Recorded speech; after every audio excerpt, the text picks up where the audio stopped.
All right, Tom Sandoval interview. We have an amazing episode for you coming up with Robin Del Monte, a.k.a. Girlbosstown, and Peter from Vanderpump Rules. But we got done recording, and then the Tom episode with Howie Mandel came out, and like literally thousands of you.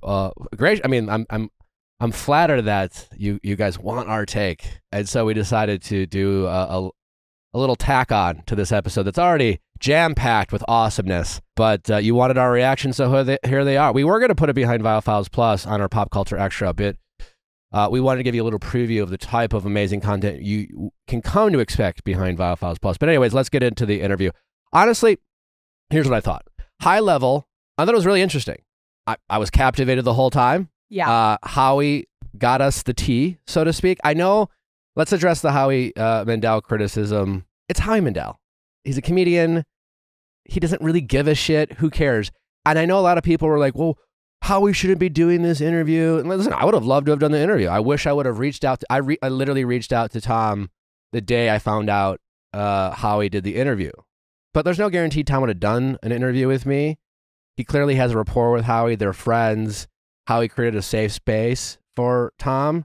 And he got Tom to speak his truth. And that gave us an opportunity to react to it. You know, and so we have no idea if Tom would have given us so much information had, you know, Howie not have created a safe environment. Like, yeah, we can make fun of like Howie not knowing like all the details, but at the end of the day, Howie got the interview and it was an interesting interview. And do we really expect that Tom Sandoval would have given more thoughtful or meaningful answers in a different space? I mean, at the end of the day, we got Tom's honest opinion. And I think that's what's most important, you know? And his wonderful daughter, Jackie, she's the Bravo historian. She filled in the gaps that Howie didn't. So, like, I don't think Howie needs to be the target of anyone's kind of frustration. Yeah, because it is, I think they addressed us in the interview of this question of like, why are people so fired up about this? Because we're all in agreement, like, you fucked up, you did something wring, but the level of like, fire and passion about this, like it's very interesting to consider why we have it. It is interesting, and I think Howie made some good points. I will say this before I get into the critique. You know, listen, like listening to the interview, like I don't know, I've never met Tom. It humanized him for me a little bit. It ended with him saying he's in therapy. It ended with and he's not drinking. He's not drinking. It ended with Howie saying, "Hey, it looks like you're hopefully using this to turn a corner in your life and make some real changes." And Tom said, yeah, I mean, he's in therapy trying to work through it. I hope that Tom is serious about this, but I have my doubts. Yeah. But here's why. Also damning for the fact of him saying that they're still both in the same house, having had Kristen here saying that it's because he refuses to leave. Well, sure. They're basically roommates. They're living in different bedrooms in the same house because he said he can't afford to go anywhere else. But that's a practical reason. I mean, I might not agree with it, but he might literally not afford it. So do you really expect Tom Sandoval to be homeless? You know, I guess he could go live with Tom Schwartz. I agree he has options. Mm-hmm. But again, we're talking about Tom Sandoval here. For me, what really... You know, first of all, the interview started with what we expected, right? Tom kind of opening up, talking about his relationship with Ariana, and basically, you know, describing how bad it was, right? We were disconnected. We were leading separate lives. She wasn't paying attention to the shit I was doing. We would travel separately. We weren't having any intimacy. Yeah, and let's assume all that's true. Let's just take that at face value, right? And then, so then he would, he would follow it up with, well, I know what I did was shitty. You know, it was shitty. He throughout the episode, he seemingly, quote unquote, took accountability. Like he never tried to defend what he did, but he did the whole classic thing of trying to dismantle the relationship with Ariana. So it was like the implied, like, well, what, like, there was no relationship there to save. You know, there was a part in the episode that he literally spoke for Ariana, saying that she's more upset about the relationship ending than the infidelity, the lies, the deceit, the embarrassment she might be feeling from him fucking one of her friends. Like, maybe that's true. I don't know, but that was a bold fucking statement. For me, what really resonated with me, what really kind of made me confirm that this guy just doesn't really get it, it was the part where when Tom was talking about him breaking up with Ariana, right? And there were a couple instances where he gave examples of, he mentioned how he tried to break up with her 2 weeks earlier, and he talked about how Ariana made a couple comments that like didn't make sense, like where he accused her of saying something to the effect of, I'm not going to let you break up with me. My life is essentially going to end if you do. Yeah. Another later in the interview, he made comments about after the breakup, and I don't know, I'm a little confused about my timeline. I don't know if she knew about the affair at this point, but something about her freezing eggs or something like that.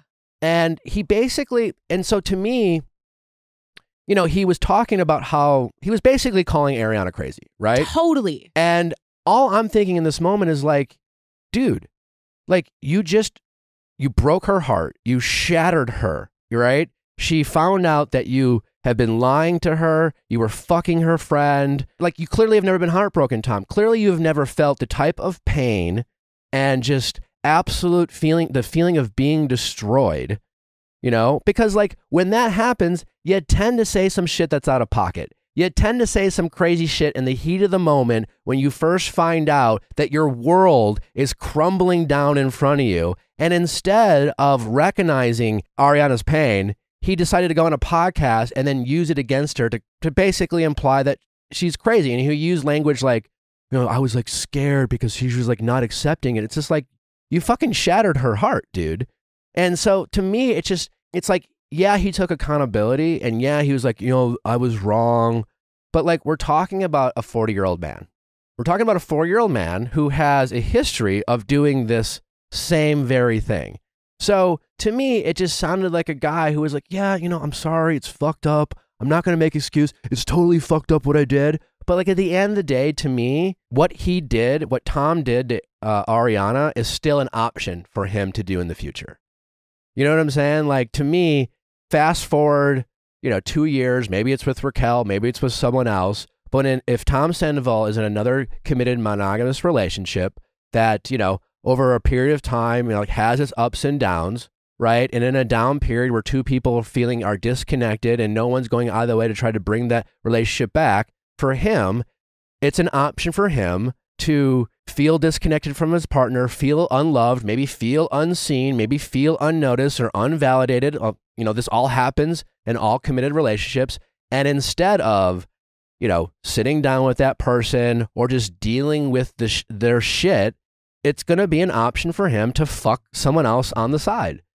Because I just don't, you know what I'm saying? Because he came across as someone who really doesn't understand just how devastating it could be to lie to someone. And the only thing that really bugged me about what Howie said, and Howie's going to be a guest, I think, early in May, and I can't, honestly, I can't wait to talk to him about this whole interview. But like, listen, like, you know, Howie kind of had this kind of attitude where like, you're not married, you don't have kids, you know, and Howie is married, he's older, he has kids. So maybe from Howie's perspective, it's just like, you know, if you're not married and have kids, like it's not a real relationship. You know, a lot of people might agree with Howie on that front.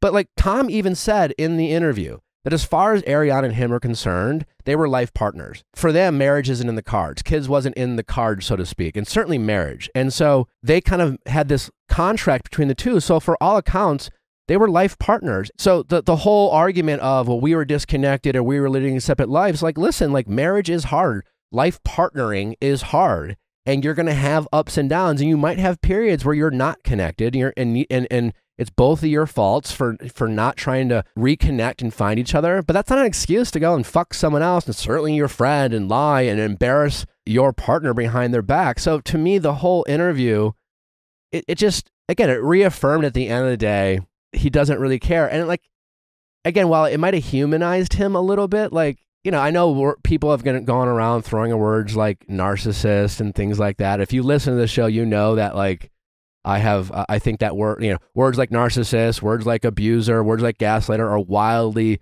over. These are important words. They happen. There are real victims, but they're wildly overused and self-diagnosed by people who may not know what they're talking about. And just because you do cheat you know, doesn't mean you're a narcissist. Like, the thing is, there's a lot of people who do real shitty things like this. Like, it's not like a lot of fucking people cheat. Well, I don't know if Tom Sandoval's a narcissist. To me, he clearly is a guy who isn't that remorseful. He's not that sorry. He is definitely, like, do I hope that he uses this as a platform for change? Yes. Do I really think he's committed to doing that? No. I would not bet any amount of money that he actually is going to follow through. I hope I'm wrong. But the way he talked about Ariana and her pain so kind of flippantly and so kind of like, and kind of weaponize it against her to make her sound crazy, when what he should have done is use that as a way to like really understand just how much he hurt her. And the fact that she was saying out of pocket and kind of delusional things just only goes to show just how much he destroyed like her confidence, her self-worth, and I'm sure in that moment her world was crumbling around her, so to speak. Totally. And I think they even addressed it at some point in a question where he was like, what's the word I'm looking for? And then Jackie was like, context. And I think this interview crossed a line from context to justifying. Like, I think Tom was justifying it. And I agree that it was humanizing. And there were some points where he was like, he said, I fucked up, which is more than I thought he was capable of for a while.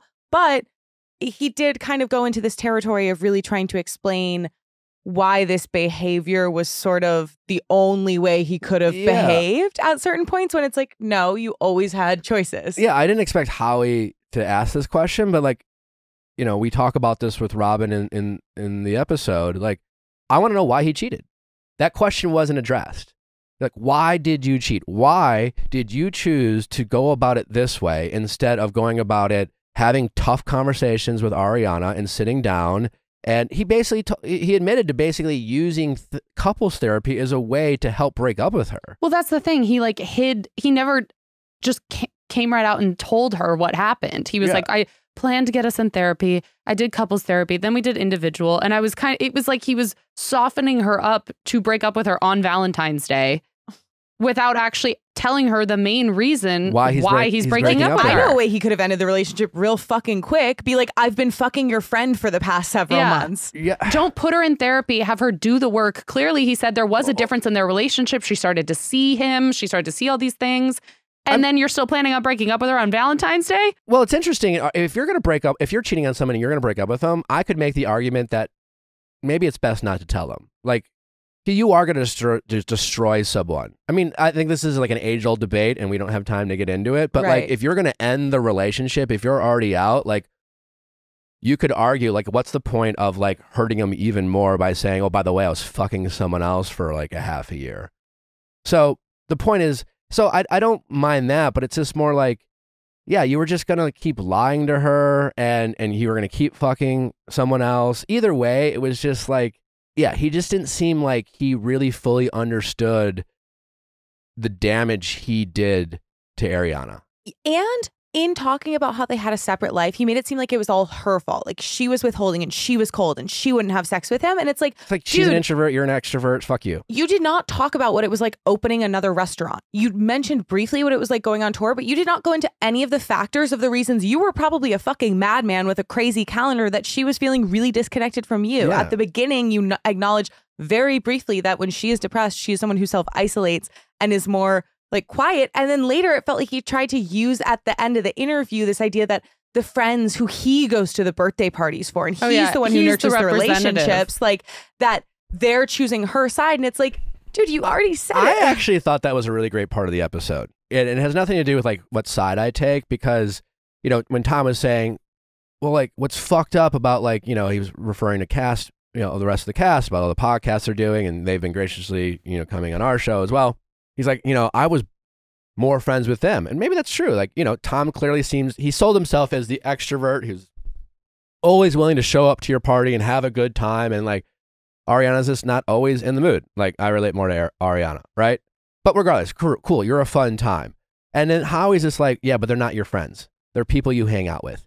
And honestly, like, that part right there that Howie talked about is so fucking on point. He nailed that. Like, it's true. Like Howie said, like, listen, man, And for anyone listening, you know, like go back and listen to that. It's so fucking true. Like the older you get, the more you realize that like, you know, there's people you hang out with and there's people you have fun with, but they're not your friends, not necessarily. You know, friends are the people who really show up in this time of need. Now, like, you know, Tom Schwartz, for example, is trying to be a friend to Sandoval. Like how he's going about doing it, we have some notes, so to speak, but he at least is loyal. I wish he would try to hold his friend a little bit more accountable and maybe not tell people like give him hugs. But either way, like I have no problem with Tom Sandoval not abandoning. Or Tom Schwartz not abandoning Sandoval. Correct. But like you still have to hold them accountable, right? And so, yeah, I think as far as friendships go, like, yeah, I think for Sandoval and Schwartz, like that's the thing. It's like they have made the mistake, I think, through life of prioritizing people who aren't their friends, you know? And people do it all the time because being a good friend isn't having a good time and keeping secrets. And that's what a lot of younger people think friendship is like people they like to party with and people who are willing to like keep their secret in exchange for keeping theirs because it's, you know, cheaper than therapy. And it's like less like vulnerable than going to therapy and like really letting it out. So it's just like, hey, do you want to have a drink with me? Can I tell you like some like tea? Please don't tell anyone. And to make me feel safe, you're going to tell me something. That's not friendship. That's just like convenience. But you know, I did like that part. I thought Howie nailed that line, but I don't know. Those are generally my thoughts. I'm not betting on Tom Sandoval to actually make real changes in his life. And it was that moment where he tried to low key make us think that Ariana was crazy for how she handled the breakup. And I think that's just a really fucking shitty thing to do because when you like end a 9-year relationship or you are fucking someone, you know, your partner's friend behind their back or both, and they find out in the heat of the moment, they might say some fucking crazy shit. They might say some insane shit because the pain has just like filled up their body and they might feel in that moment like their life is going to end. And to take that moment of pain and then broadcast that out to the world as if she's the crazy one and you didn't know what to do, I think just confirms that, like, honestly, maybe you're just a piece of shit. And I don't know if like the therapy that he's in is really good. I hope I'm wrong. I really hope I'm wrong at the end of the day that Tom really does feel bad and wants to be a better person and use this as a way to, again, find out why you cheated. Because it doesn't seem like Tom really is all that interested. You know what I'm saying? Like, he doesn't seem disgusted with his actions. He didn't come in saying, honestly, like, I'm tired of being this type of person. What I did disgusts me. I have a hard time looking in the mirror, and I have a hard time even accepting what I did. I am so broken for how I broke someone I claim to love, and I desperately want to go into therapy, and I want to find out why I do this shit. I want to find out why, in these critical moments, I am choosing the easy way out. I am choosing to, like, be in the moment of a kiss or whatever that made me feel loved like I've never loved before. It's just like, fuck you, man. Like, just say time out, Rochelle. I have some shit to deal with. Can we, like, just table this till tomorrow? Literally, just go. Even if you had to, like, call her up and be like, hey, we need to talk. I'm sorry this is inconvenient, but we need to break up. Like, that's better than what you did. Mm-hmm. You know? Yeah. And then go and make out with her tomorrow and have the whole affair or whatever. But, like, yeah, he just doesn't seem like a person who really wants to understand why he did what he did. And there are people who make the mistake that he has made who are disgusted with their actions, who kind of wake up and realize that they are letting their unresolved trauma from their past fuck up their life as an adult and hurt the people they claim to love, and they are actually willing to do something about it, and that it doesn't seem to be Tom Sandoval. No, it's so much about how people react afterwards. Yeah. And the fact is that he built up, you know, let's say we play along with like all the stuff he's talking about, the relationship, how like terrible it was. First of all, that's mutual. It's not just like one-sided. Both of you are in a bad relationship where there's a lot of like separation and things like that. And I think the most damning thing for me, kind of bouncing off of that, was the fact that he used couples therapy. And if you think about the relationship in that situation, Ariana probably looked at that as almost like a North Star, a last light of hope to be like, wow, you're He's actually doing something. to figuring it out. Yes. Yeah, And to then save our relationship. He literally said how, like, Ariana started changing and being nice. It's just like, that's what fucking therapy does, you asshole. You gave her literal false hope and weaponized couples therapy. Now going forward in her next relationship, you might have broken her trust in therapy itself. So fuck you. She gave in because she loves you. Yeah. Right. And just because you guys were going through like a rough patch of being disconnected, you decided that was an excuse to cheat. And when he said that version of Ariana, whoever dates that version of Ariana is extremely lucky. And it's like someone who's meeting her needs and not like treating her horrifically. Like what I hear in that is you were finally fucking connecting after so long. And he took no accountability for that lack of connection and then went out of his way to kind of be like, and I was the one who tried to fix it. And then when like the whole thing just like paints himself as either a victim or just like a hero in an impossible situation. Yeah. Yeah. It was really interesting. I thought it was kind of interesting when he was talking about like, you know, how I don't owe anyone any of this information. That's an interesting argument. I don't necessarily agree with him. I find it interesting just because like, you know, where do you draw the line, right? Technically, Nally and I's relationship is somewhat public facing because like we post each other on Instagram and she's been on this podcast. You know, we didn't meet like on TV or anything like that. So like, you know, we like to share a lot of things, but there's some things we like to keep private, right? And in you know, where do Tom and Ariana have the right to privacy? I would argue that if you do something like this, that if one of the person in the relationship, especially if it's being like their relationship started on a reality TV show, like Ariana had the right to put it out there. And when it's out there, like to sit there and like criticize your quote unquote friends or your castmates, like I just, you know. Like they're coworkers, first of all. Yeah, they're coworkers. And like, what do you fucking expect, dude? He also then implied that Ariana was like unwilling to be vulnerable or share herself with the world, saying like everybody else has been through shit and handled it on TV. And you won't put it on the show. You're going to say you're going to quit the show. How dare you say you're going to quit the That show? was People have fucked up. been through far worse. Again, I think he has such a disconnect of like what he did. I just don't think he realizes. I think he's just like, he's acting like he accidentally parked in someone's reserved parking spot. And he's just like, hey, man, my bad. I just won't park there tomorrow. I fucked up. That's on me. I'll move my car in 7 months. Yeah. I will. And then I won't do it again. That's how he is acting like this. Not like he truly destroyed metaphorically, like, I don't know, not literally, but you know what I'm saying? Like she felt truly probably just devastated and destroyed. And for probably a week or maybe longer or maybe 24 hours, just truly was beside herself. People, sadly, have committed suicide the hours following finding out that their love of a life has been cheating on someone else. Like this, it's a truly devastating thing for a lot of people. And he's just like, yeah, sorry, I parked in your spot. Anyway, those are our thoughts. We have an amazing episode. It's jam-packed. Girlbosstown. You also might know her as Robin Del Monte joins us. Peter. What's Peter's last name? I wanted to say Magnolia, but that's Madrigal or something like that. Anyways, he is a hoot and a half, and he pops in, literally pops in. It's a wild episode. It's not texting office hours. It's Sweatin the Wedding. Sweatin the Wedding. We have a great caller. Everything about this episode is jam packed. I hope you enjoyed this. I'm glad we got it in.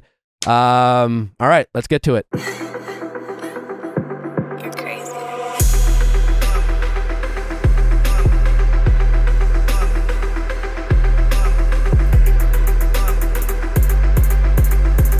What's going on, everybody? Welcome back to another episode of the Viall Files Going Deeper edition. I'm Nick. Join with me, the household, and our special guest host today, Robin Del Monte. You know her as Girlbosstown. How are you doing, Robin? I'm doing great. It's good to be back. It feels like home. You know, the first time a little nervous, but now I've earned my stripes here, I feel. Were you and nervous the first time? Yeah. Really? Yeah, I was a little nervous. I feel like picking off of people's energy is very important in like the podcast space, but I feel like it all blended perfectly. And your guys' audience was so kind And a lot of times people will be like, oh, I saw you on the Viall Files. Like, that's how I found you. So You were wonderful. awesome. You didn't come across as nervous. Some people do come Thank across you. as nervous. Thank Sometimes you. people are nervous that I'm surprised by, where I'll see their hand shaking a little bit. Oh I'm my like, wow, gosh. you're nervous? And I'm that is like, the worst when you're watching on TV or something and their hand is shaking. Yeah. Like, and I'm Yeah. like, oh, I feel so bad. It's yeah, but telling it'll be on people you. I would never have guessed. Yeah. People who have like been in the biz for a minute. But anyways, we are calling you our special guest host today Mhm. because we also have a guest coming in later in the episode, Peter Madrigal. I hope I'm pronouncing his name right. I just met him outside. And he said his last name with a wonderful, beautiful accent. And then he gave me the American version, which I think I just butchered. Yeah. Anyways, we'll get the correct pronunciation with Yeah. Peter in a moment to talk all things Vanderpump. And before we get into that, we have so much to cover. Usually we will talk a lot of pop culture at our intros, but since you are a pop culture queen, Mhm. we figured we'd just have you in for the whole goddamn episode. That's the way I want it. Perfect. And we'll just get into it. Do we have any housekeeping notes we want to talk about? Yeah, all right. It's Thursday, so another episode of Better Date Than Never is live tonight at 9 p.m. Eastern. We are talking sex toy shenanigans. Misadventures. Yeah, sex toys gone wrong. Ooh. You know, Yeah. like when to use it, when not to. How do we incorporate it into the bedroom? You know, how to have that conversation. Anyways, the conversations, the chats on Better Date Than Never are super fun. If you are feeling a little alone tonight, maybe you need a friend, like join our show because really it's all about the group chat. Comments are popping off. People are making friends. Allie, you want to say Can something? I also say, it's not only the chat in the live stream, they have started a chat outside of Better Oh. Date Than Never. Really? They have It's a in our full request folder. Instagram chat and it is blowing up. So you Okay. have friends waiting for you. Yeah, well, check it Love out. that. That's tonight, 9 p.m. Eastern. Also, don't forget, Viall Files Plus is now available with amazing content like all bonus updates. So I know we do our update on Viall Files Classic once a month, but there are 2 more every month behind Viall Files Plus. Plus, we do our Pop Culture Extra every Friday. We have episodes of Better Date Than Never that are not live if you don't get to listen to it live. Plus, much more stuff, including, I think we got to start this soon. We're going to go back to Vanderpump Season 1 and recap all to. the way through because it's... Maybe You we'll need bring to. Girlbosstown It's a back for a story. oh my special God, episode. we would Yeah. love that. I will say I am a reality TV buff, and the one show I recommend people to like start in the Bravo universe is Vanderpump Rules. I grew up in the restaurant industry. I was waitress like forever, and if you don't even need to have grown up in the restaurant industry, but like if you know, you know. Like the first season's dramas is so good. I cannot wait for you guys to watch it. It's incredible, and it never stops. There's not like a lull. I'm so excited. We Yeah. have so much more to get into. We have, well, Taylor Swift is now single. Mhm. Don't Nick tell me Cannon wants to about it. impregnate her. The Dalai Lama is asking little boys to suck his tongue. There's so much going on. I figured maybe we'll do a little PR crisis I think we need it. management with Girlbosstown. I think we need Maybe it. we can start with the Toms and Vanderpump. Mhm. I can't wait to hear what Peter's. I feel like Peter's gonna really spill some tea because I feel like Peter is a man on the show that Yeah. truly has nothing to lose. And Yeah. It's And just like He's not in a bad way, but like I don't think Peter's gone through media training for this, which is great and fine. But I heard him on Kristen Doty's podcast, and he was spilling tea, which is what the people want. So I was like, there you go, Peter, give the people what they want. And he had a little moment with Raquel at the beginning of the season, so it'll be interesting. we're gonna hope for some new tea. Yeah. Also, we found out. I'm a little disappointed in myself. Apparently, Howie Mandel is gonna get Tom Sandoval on his podcast to tell his side of the story. Howie, friend of show, who's going to be coming up on, when is he coming on? First week of May. I think. First week of May. He's coming back. We'll have to talk with him about that. But I don't know. What if we just ask Howie about Tom I and not fucked up. himself? I didn't reach out to Tom. I actually, ironically, I DM'd Tom and Raquel yesterday together and been like, hey, you guys should come on together. Yeah. Imagine. Oh my And gosh. I didn't, like, I should have done it like a month ago because I figured, I don't know, maybe I'll just like let it breathe for a little bit. I should have just been more proactive. I still would like to get Raquel on here. Yeah, I think this would be a good platform for her, but for reaching out to Sandoval, you should have been like, hey, do you and your band want to come on here? Because he Yeah. probably would have said yes because he's obsessed with Well- that. But I think, Raquel, if you're listening and watching, this is the place for you to come on. And I think that'll happen. I feel like I hope that'll so. happen. I mean, I'd like to be upfront because I DM'd her. I was like, hey, I'll be honest, we've been a little hard on you and been critical because like yeah, we I just mean, have. She's gonna The find whole out. world But does.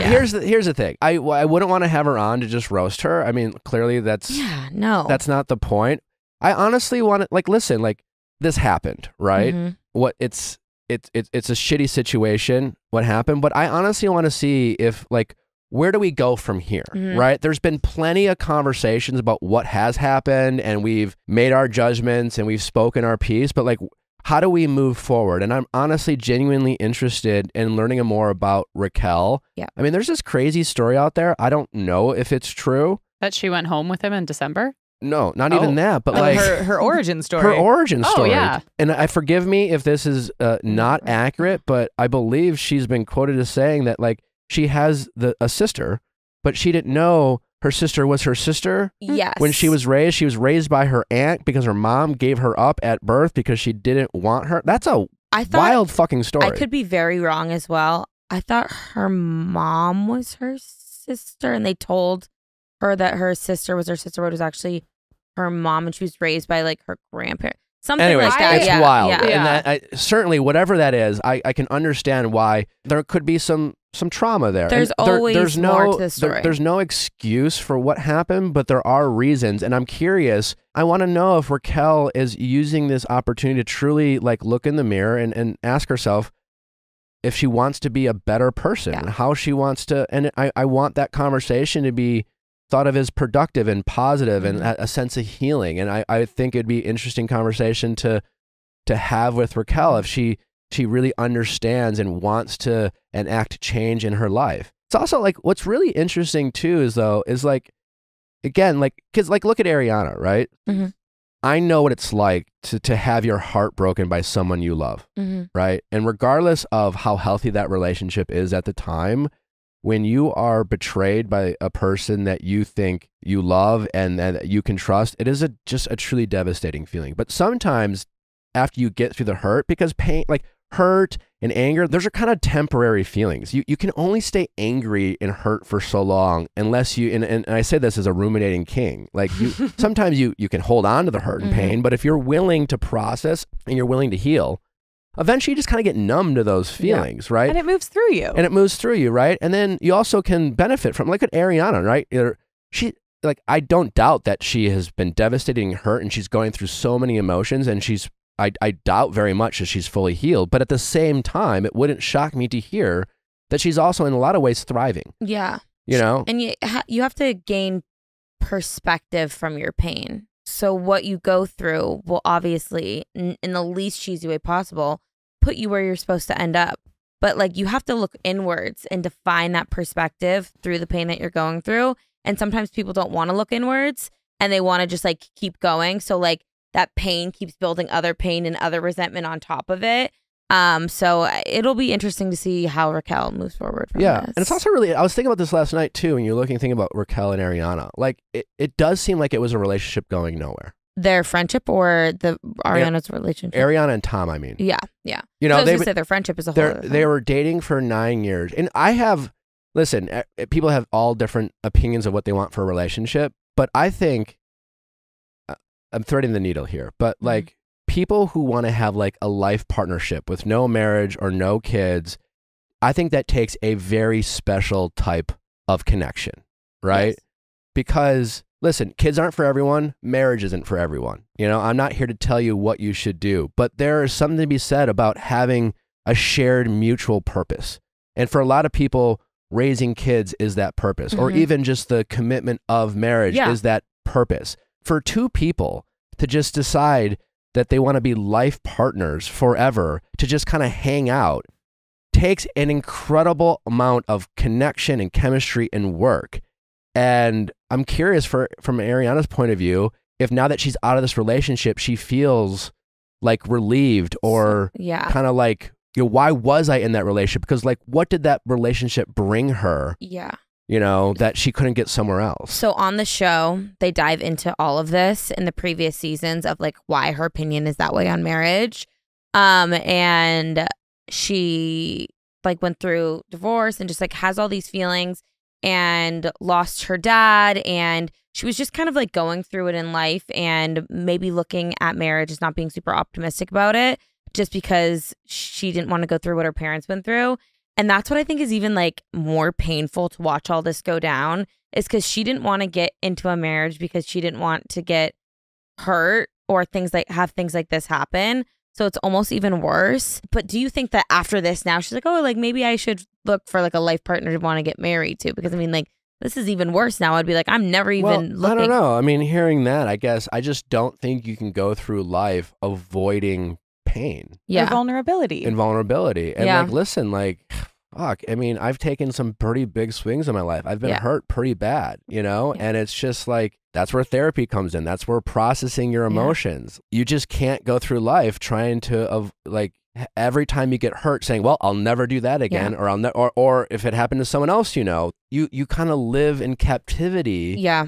And you kind of handcuff yourself from having happiness. Like, listen, like, I sit here today knowing with 100% certainty that I'm going to experience tragic heartbreak in the future. Yeah. Multiple times over. Oh God, I'm starting to sweat. I'm like, and some of those people are going to be from people I love. Of course. And I don't know how that's all going to play out, but like, you know, you have to work through some things sometimes. And this is the thing. So I know, I'm sure we'll probably get into this a little bit, but Ariana got into a relationship with Tom right on the heels of his relationship with Kristen, and there was some cheating involved. Like Ariana made out with Tom when he was still with Kristen. Kristen was cheating too, whatever.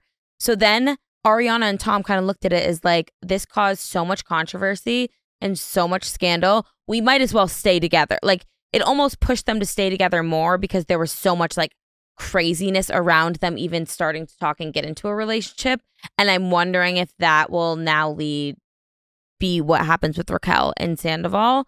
And I almost think it'll hurt Ariana less and will be better if Sandoval and Raquel actually just like take it seriously and end up together. Because it's like, you went through all of this, you might as well just be together. You know what I mean? Because if they broke up, then in Ariana's eyes, she might look at it as like, okay, then what was that even for?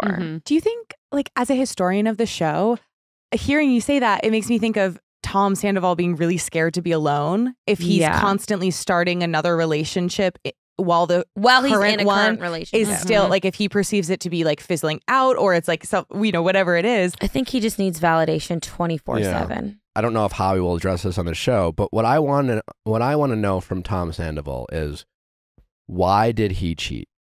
And I'm guessing if I asked Tom that question, he, while saying he's not blaming Ariana, would offer excuses of like, well, we were having sex 3 times we weren't having sex anymore, or we just, or the love was gone, or we were just roommates. But that's not why you cheat. Exactly. Yeah. I want him to like look inside and try to have an answer of why in the moment here did you choose to lie and be deceitful and be manipulative and take the easy path, or seemingly the easy path, and choose validation and break the hearts of so many people around you, as opposed to sitting down with Ariana and having a conversation, or just ending that relationship. Why did you just choose this very destructive and hurtful thing? And let's dive deep and why you think you did. What are the feelings that you felt in this moment? And I'd love to have that type of conversation. I'd love to have that type of conversation with Raquel, not to, again, like to chastise and beat down, but like to see if there's a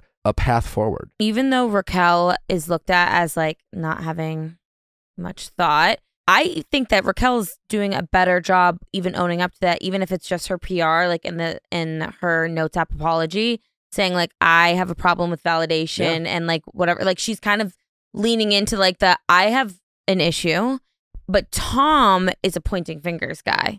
So exactly what you're saying. It's like, if he actually like, let's get down to this and like talk about why you did it. At least Raquel's even being like, okay, well, clearly like I like attention. I like validation. I'm a people pleaser. Like, I have an issue. Like, he's not even close to owning up to anything that he's done.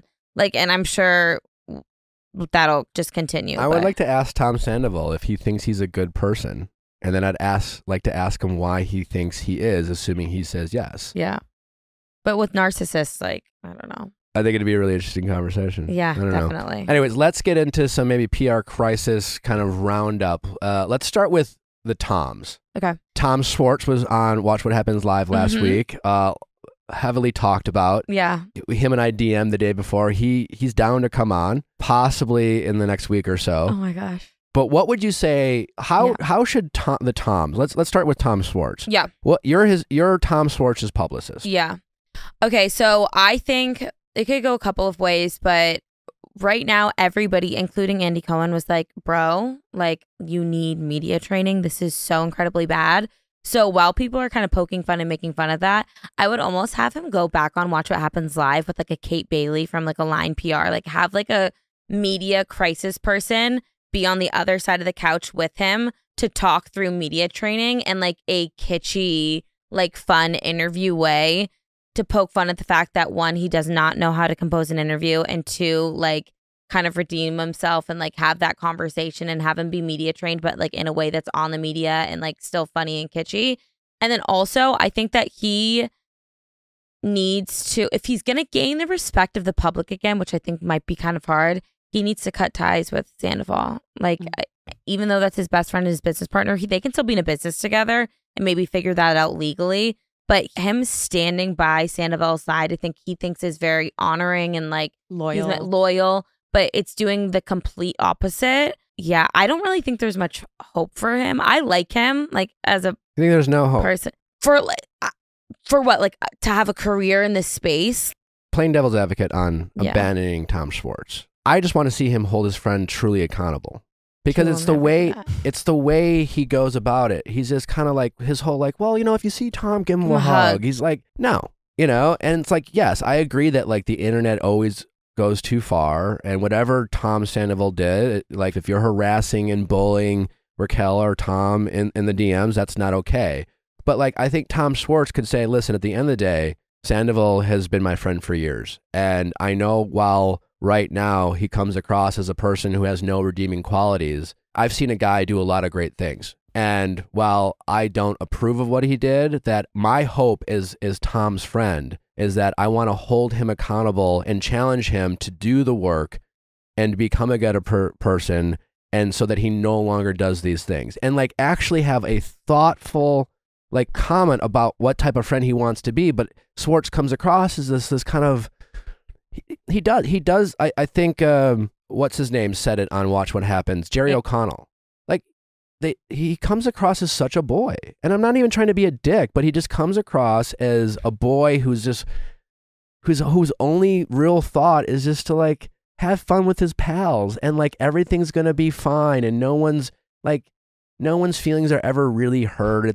It's just chill. But I just think publicly facing him and Sandoval, like, exactly, he can 100% hold his friend accountable, which I don't think he ever will, but maybe. But like publicly facing, I think instead of like trying to take on other people's battles and continuing to dig himself in a hole deeper and deeper, he should look inwards at himself, figure himself out, figure out what he needs out of Sandoval's friendship, hold Sandoval accountable, but like, publicly facing, I just think he's a disaster. I think it's a disaster. Yeah. I don't think he should be seen hanging out with Schwartz. That's what I'm saying. Yeah, like it's just like not even hanging out, but like going on TV shows and being like, I mean, it's not that bad.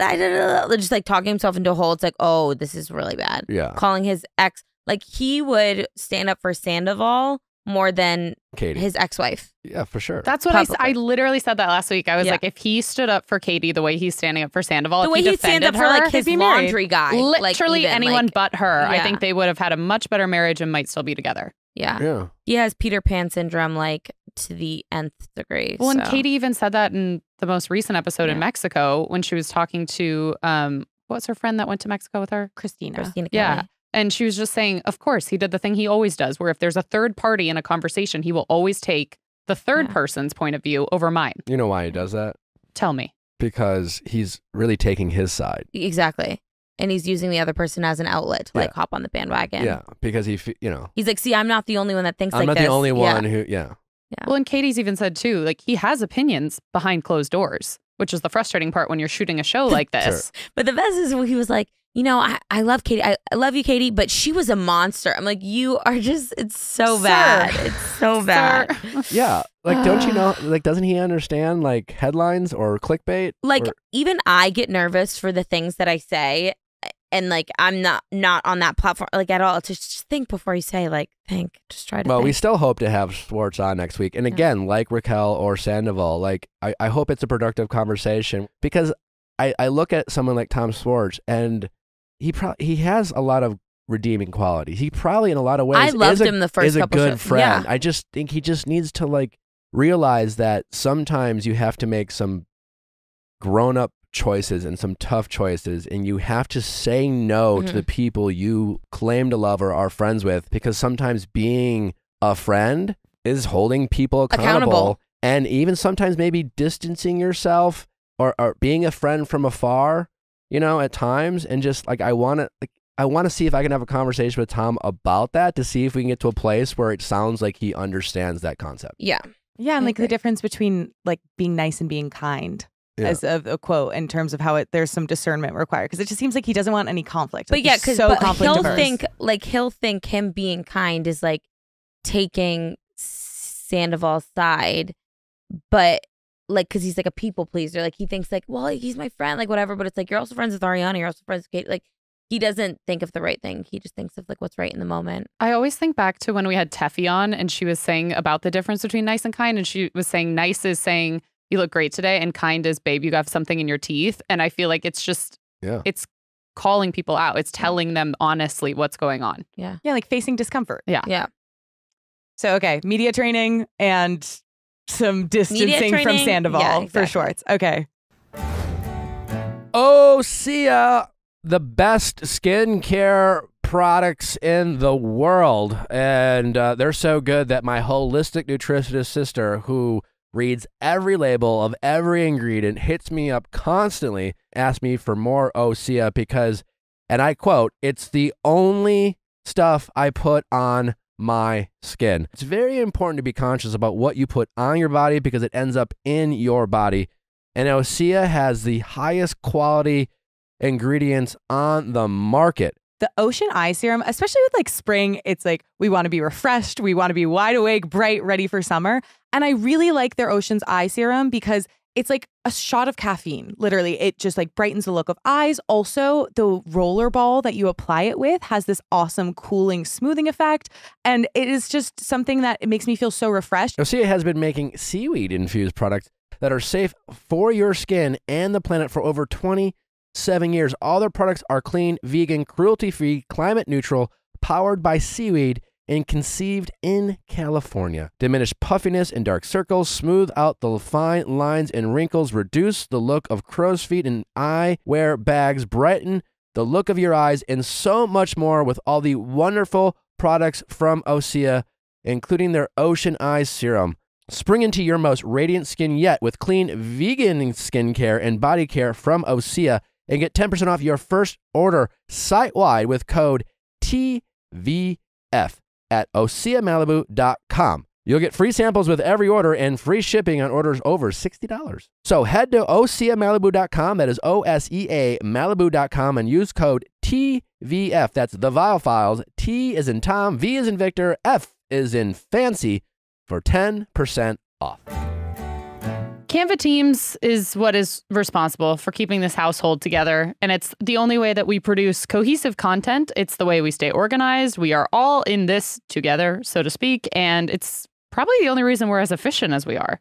Truly, because I think when you're working and collaborating with other people, it is so important to be on the same page. And we all have had that experience where you've been working with someone and then you realize they've been spending time doing something that you already did. And it's so frustrating and it's inefficient. And we want to be like harnessing the power of everybody on the team and all using our forces for a unique and productive task. Canva for Teams makes that so easy. You can all see the exact same document, work on various elements of it to make sure that there's no overlap, and also you're constantly up to date. Also, I really appreciate we have our like logo kit for the Viall Files. So we have a very specific green that we use. It matters that we use that exact green and not like close-ish to that green in order for stuff to look professional and cohesive. So there's a logo kit where anybody on our team can just log in and quickly have access to that green and some of our other signature colors, fonts, any other things that are important to maintain your aesthetic. Canva for Teams make sure are easily accessible for you, so that way you're all doing the same high-quality work.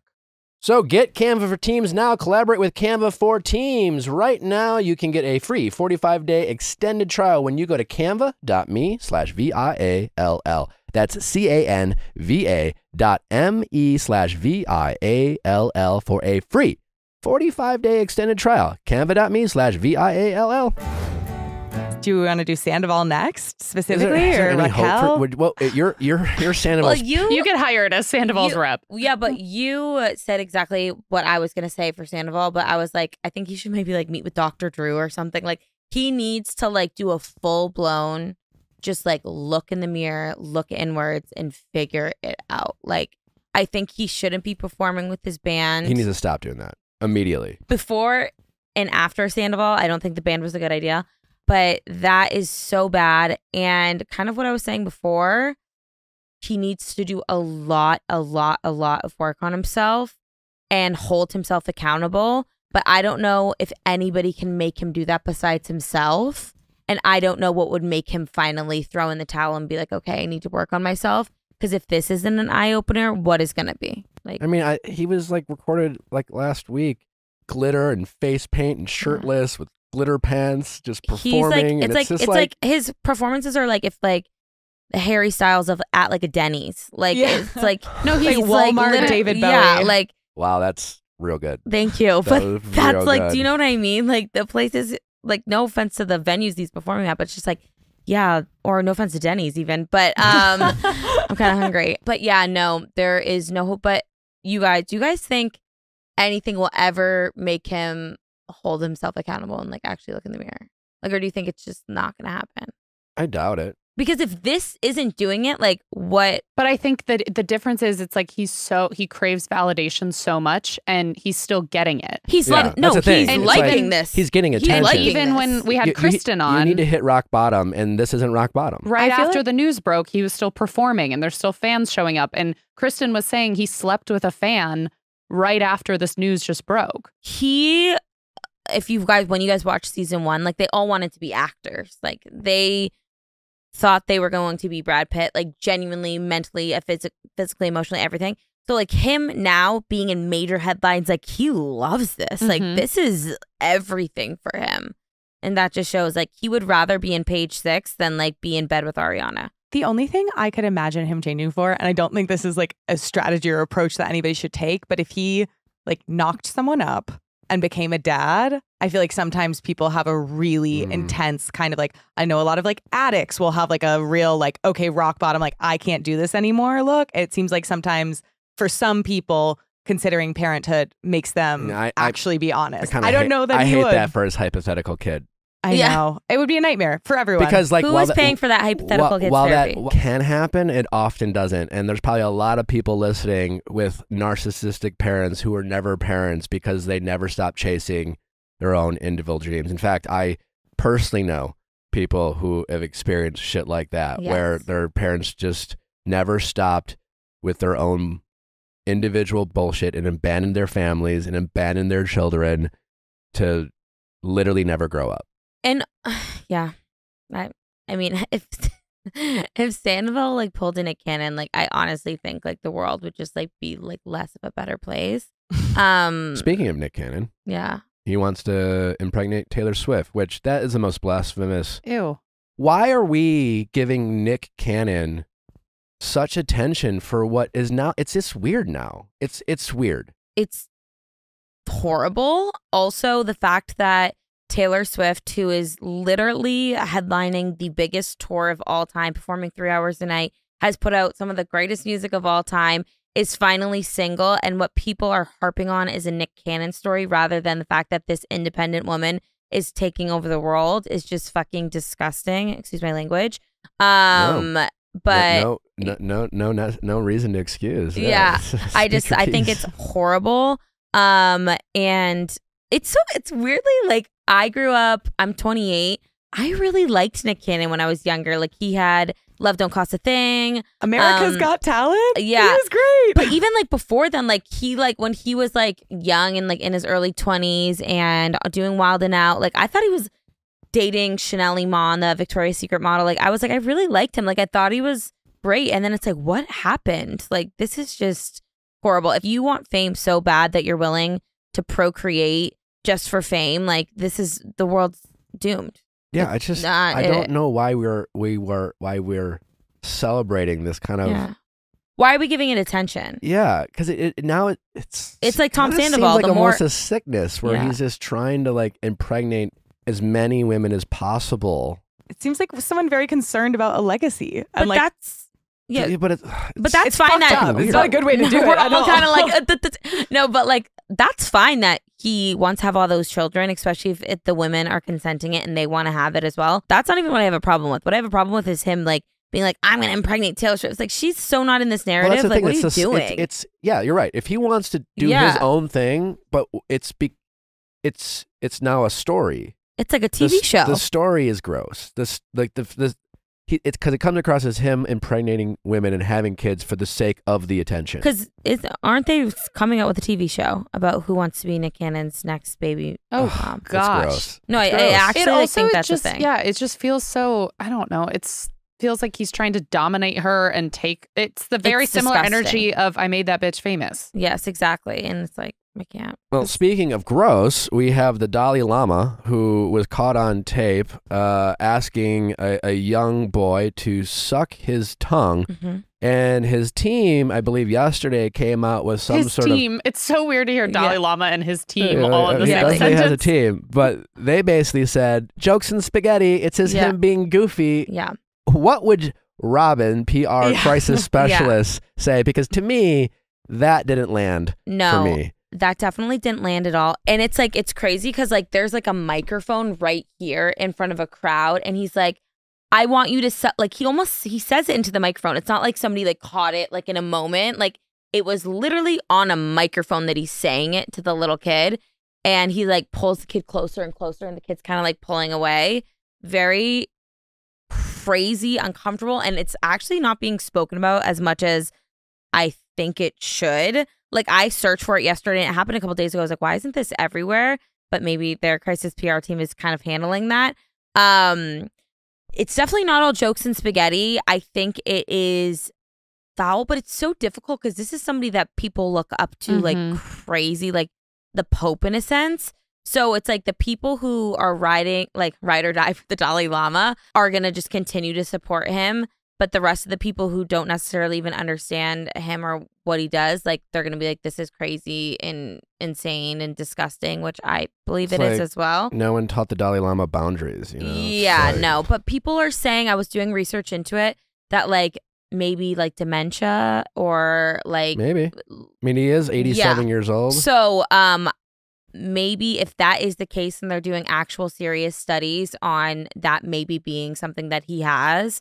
Maybe like speaking on that rather than just saying he likes to joke around. Because if you're gonna say it's fine. It's just he likes to joke around. It minimizes what he did. You might as well not even say anything if that's the approach that you're gonna take. Yeah, because then you're saying asking minors to suck your tongue is a joke, and it's not a joke. Yeah, it's illegal and gross. And in front of a crowd on a microphone. So it's like if he's doing that openly in front of like a lot of people, like I don't know. There is also kind of the reverse side of that, of though, like he clearly did this in front of people. Like it's not like I feel like there's a narrative or like some people are like trying to spin it in a way of like, oh, so that's kind of his innocence that he's like, he's doing it in front of people. He's not like doing this in private. Like this was just like a really off color, totally missed the mark thing. But the fact that he's doing this in public shows that it's like something he's just like really off base with and not like as like maniacal scheming doing. But I don't know. Well, I don't even think the people are looking at it as if it's like maniacal and scheming. I think they're just thinking like this is fucking weird and gross, inappropriate and horrible.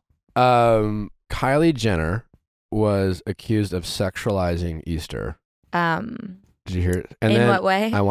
I actually don't know, but the biggest reason why I'm bringing it up because so is I. I mean, I made a video about a vintage Jean Paul Gaultier outfit that she wore on Easter that I thought looked great, but yeah, what did she do, Amanda? Well, it was for the Easter photos. And again, this is like, some of this is like the internet getting in a frenzy, but some people were upset. They felt like this kind of content, the Instagrams that she posted on Easter were very... What's wrong with that? No, I'm taking Kylie's side 100%. Bring up Natalie's Easter photo. Yeah. You are? No. Yeah.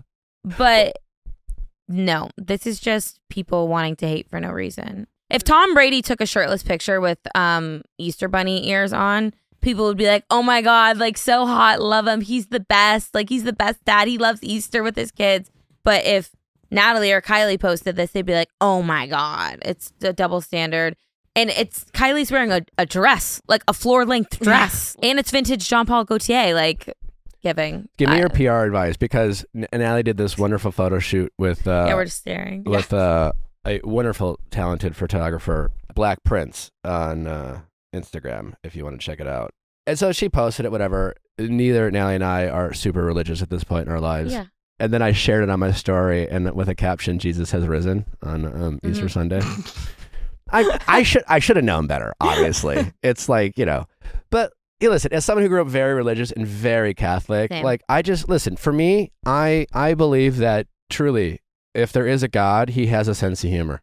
Mm-hmm. And I just He wish also some made people, your body and knows who you and are. I'm not here to tell you what you believe and everything, but to believe, but as someone in the PR community, is that something where it's just better not to, for someone like myself? Because here's another thing that was really annoying. So on that same day, I posted, like Natalie and I were just chilling by the pool, and she was just sitting on the couch, and I just took this one on my phone. I love that, yeah. Just on my phone, just little close up of her eye, beautiful, her eyes just sparkling, her freckles look beautiful, and I posted that, and then I was like, oh, I'll do a slideshow, and I posted this very artistic photo that was part of the photo shoot. No one commented on her beautiful eye. Everyone commented on the fact that obviously, it was a picture Body. or her body, and it's just like it's kind of annoying how many people, like, they're the ones who commented on her body rather than like You bringing it up? Yeah, so like, is it from a PR standpoint? Even though as a guy, should I know better that people are going to make those comments? Or is it okay to just say, you know what, I am going to celebrate my fiance? And I definitely subscribe to the Schitt's Creek mantra, which is just like, Natalie and I are not always going to look this way. We are going to get old. We are going to age. Mm-hmm. And we live in a time where, like, I want to celebrate my fiance, and I think she is beautiful, and she also models on the side, and she is creating art, and I want to support that art that she is creating. And I'm not going to sit there and worry about certain people telling me that I'm objectifying my fiance while in reality I'm supporting her and posting the things that she wants. So from a PR, well, what does my publicist on the side have to say? First off, post the fucking picture. Like, you guys both look incredible. Like, what are people talking about? Objectifying as if you don't deeply, truly love her and show that on so many factors. It's like, a lot of the times when people say those types of hate comments in general are just projecting unhappiness.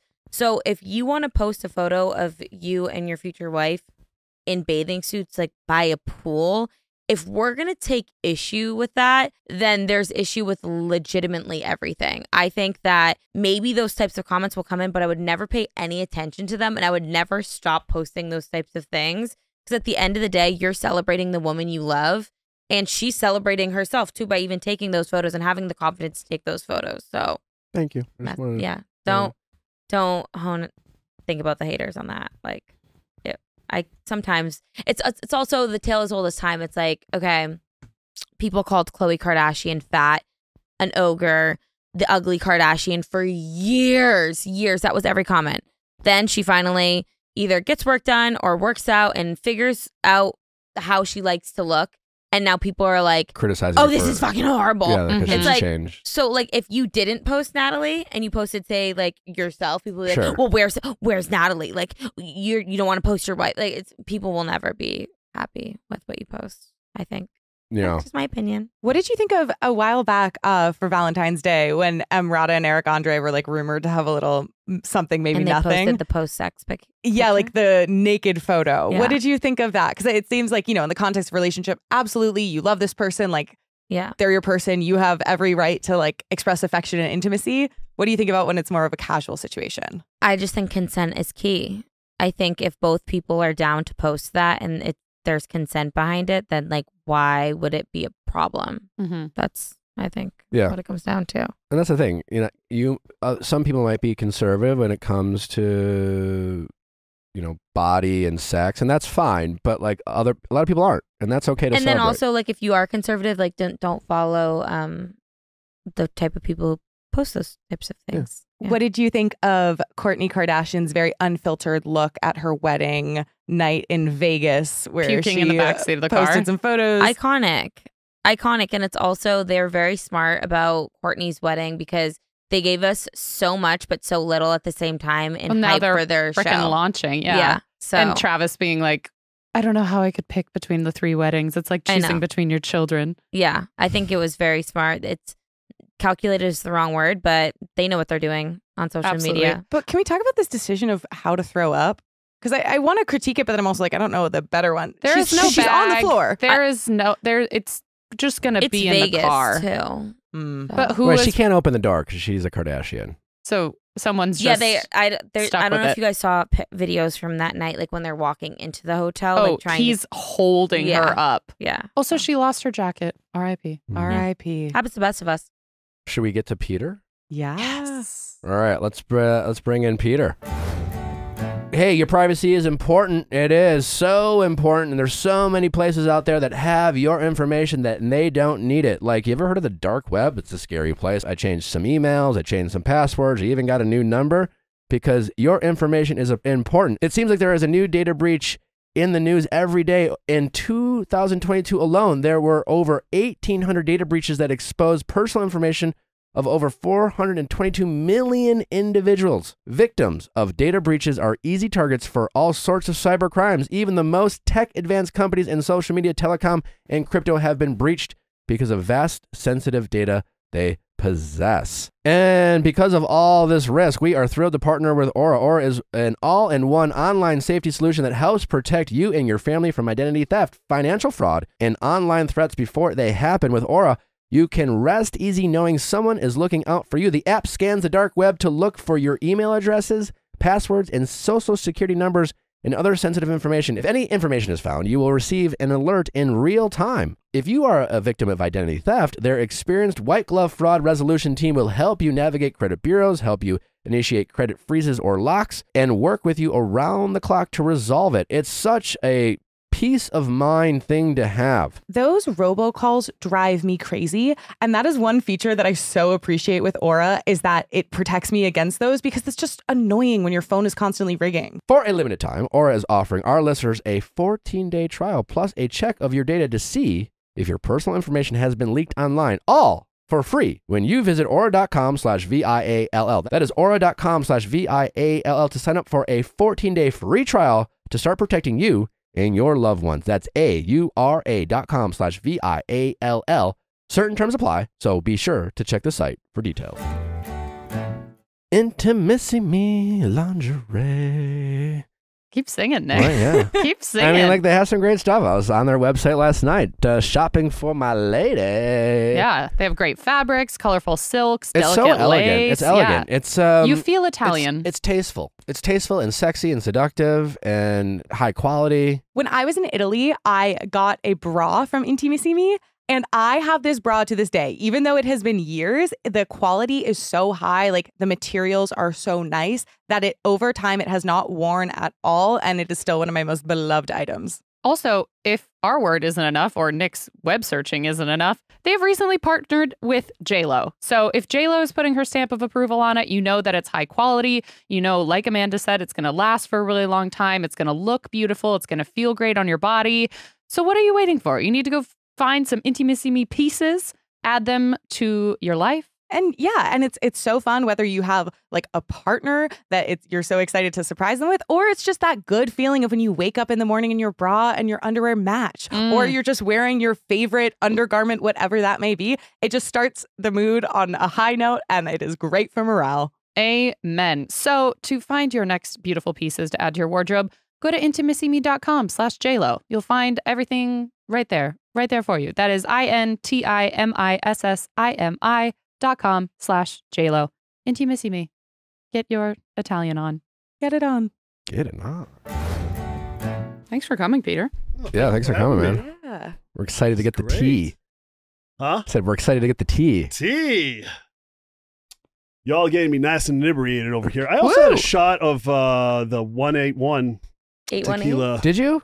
I love that. 818, 181, We have a 818. bar in the 818, waiting yeah. room, and Yeah, exactly. Peter's one of the So first just- person we made wait this long because we had to do our intro, and you took a nice. Thank you for doing that, Peter. Oh, you're welcome. Make use This of the is your amenities. home, Peter. Huh? This is your home. Make use of the amenities. Oh, this is my home. Yeah. All right, cool, awesome. I Make feel yourself right comfortable. right now. Yeah. You know, I'm just kind of like chilling with my White Claw. This is actually my second one. Oh And my a shot of gosh. the 818 tequila. You know, I just saw that. Do you sitting want down there. more? Can I bring out a bottle? Do you want me to just finish off that bottle? if you wanna get Finish it sauce. off? If it means we'll get the good tea. Oh, no. I can control my alcohol very well. Yeah. I would assume so. Yeah. Oh, yeah. We still want the tea. I mean, like, I'll see what I can give away. You don't wear a deep V for nothing. Yeah. You know, I hey, mean, I that got man, that says I have more to say. I got up at 5 o'clock this morning. Ran my actually I increased it from 5 to 7 miles today. Then I lifted back and biceps. You know, I'm just You are a tower of a man. oh god. Well, thank you for that. You are a tower of a man. Okay. all You right. really? I've never met the Toms in person, but they seem to be of the smaller ilk. I kind of dwarf a couple of them. Okay. Oh God. I don't know. I'm just a happy-go-lucky, get-along guy. How is your heart, Peter? My heart. Yeah. In what way? Just in any way. Is it I broken? like to ask. I mean, my heart was broken a couple of times actually in the past. You know, that's why I'm like, everyone asks me, oh, you know, why aren't you in a relationship? Well, I've been in some. I've been in love before. I have. You know, it's funny because like, so Sir is run by two managers, myself and Diana. I don't know if you remember, if you ever watched the third season of Vanderpump Rules. You know? I haven't yet, but I'm going back because I'm suck a dick, Diana, suck a dick. Remember that? Yeah, Kristen. Okay, there you go. So Diana, she and I have run that restaurant for over a decade now, and yeah, it's been one of those amazing relationships that we've had, and there's something coming up soon that I'm just kind of like, anyway, I don't want to get into that just yet, but about Pump. No, not about Pump. I'm not going to answer any questions about Pump. About you and Diana are in an actual relationship? No. Oh, I thought that's what you were leading towards. No, Like, she's oh been God. my work wife for a long time, so she's been like on the back end of stuff. I've been on the forefront of everything, and yeah. Okay. Sad. But anyway. You're Okay. sad. Your heart's sad. Yeah. But I was talking to her about a couple of because she asked me the question, Peter, actually, I don't remember how the subject was brought up because we were out drinking as a group one night, her boyfriend.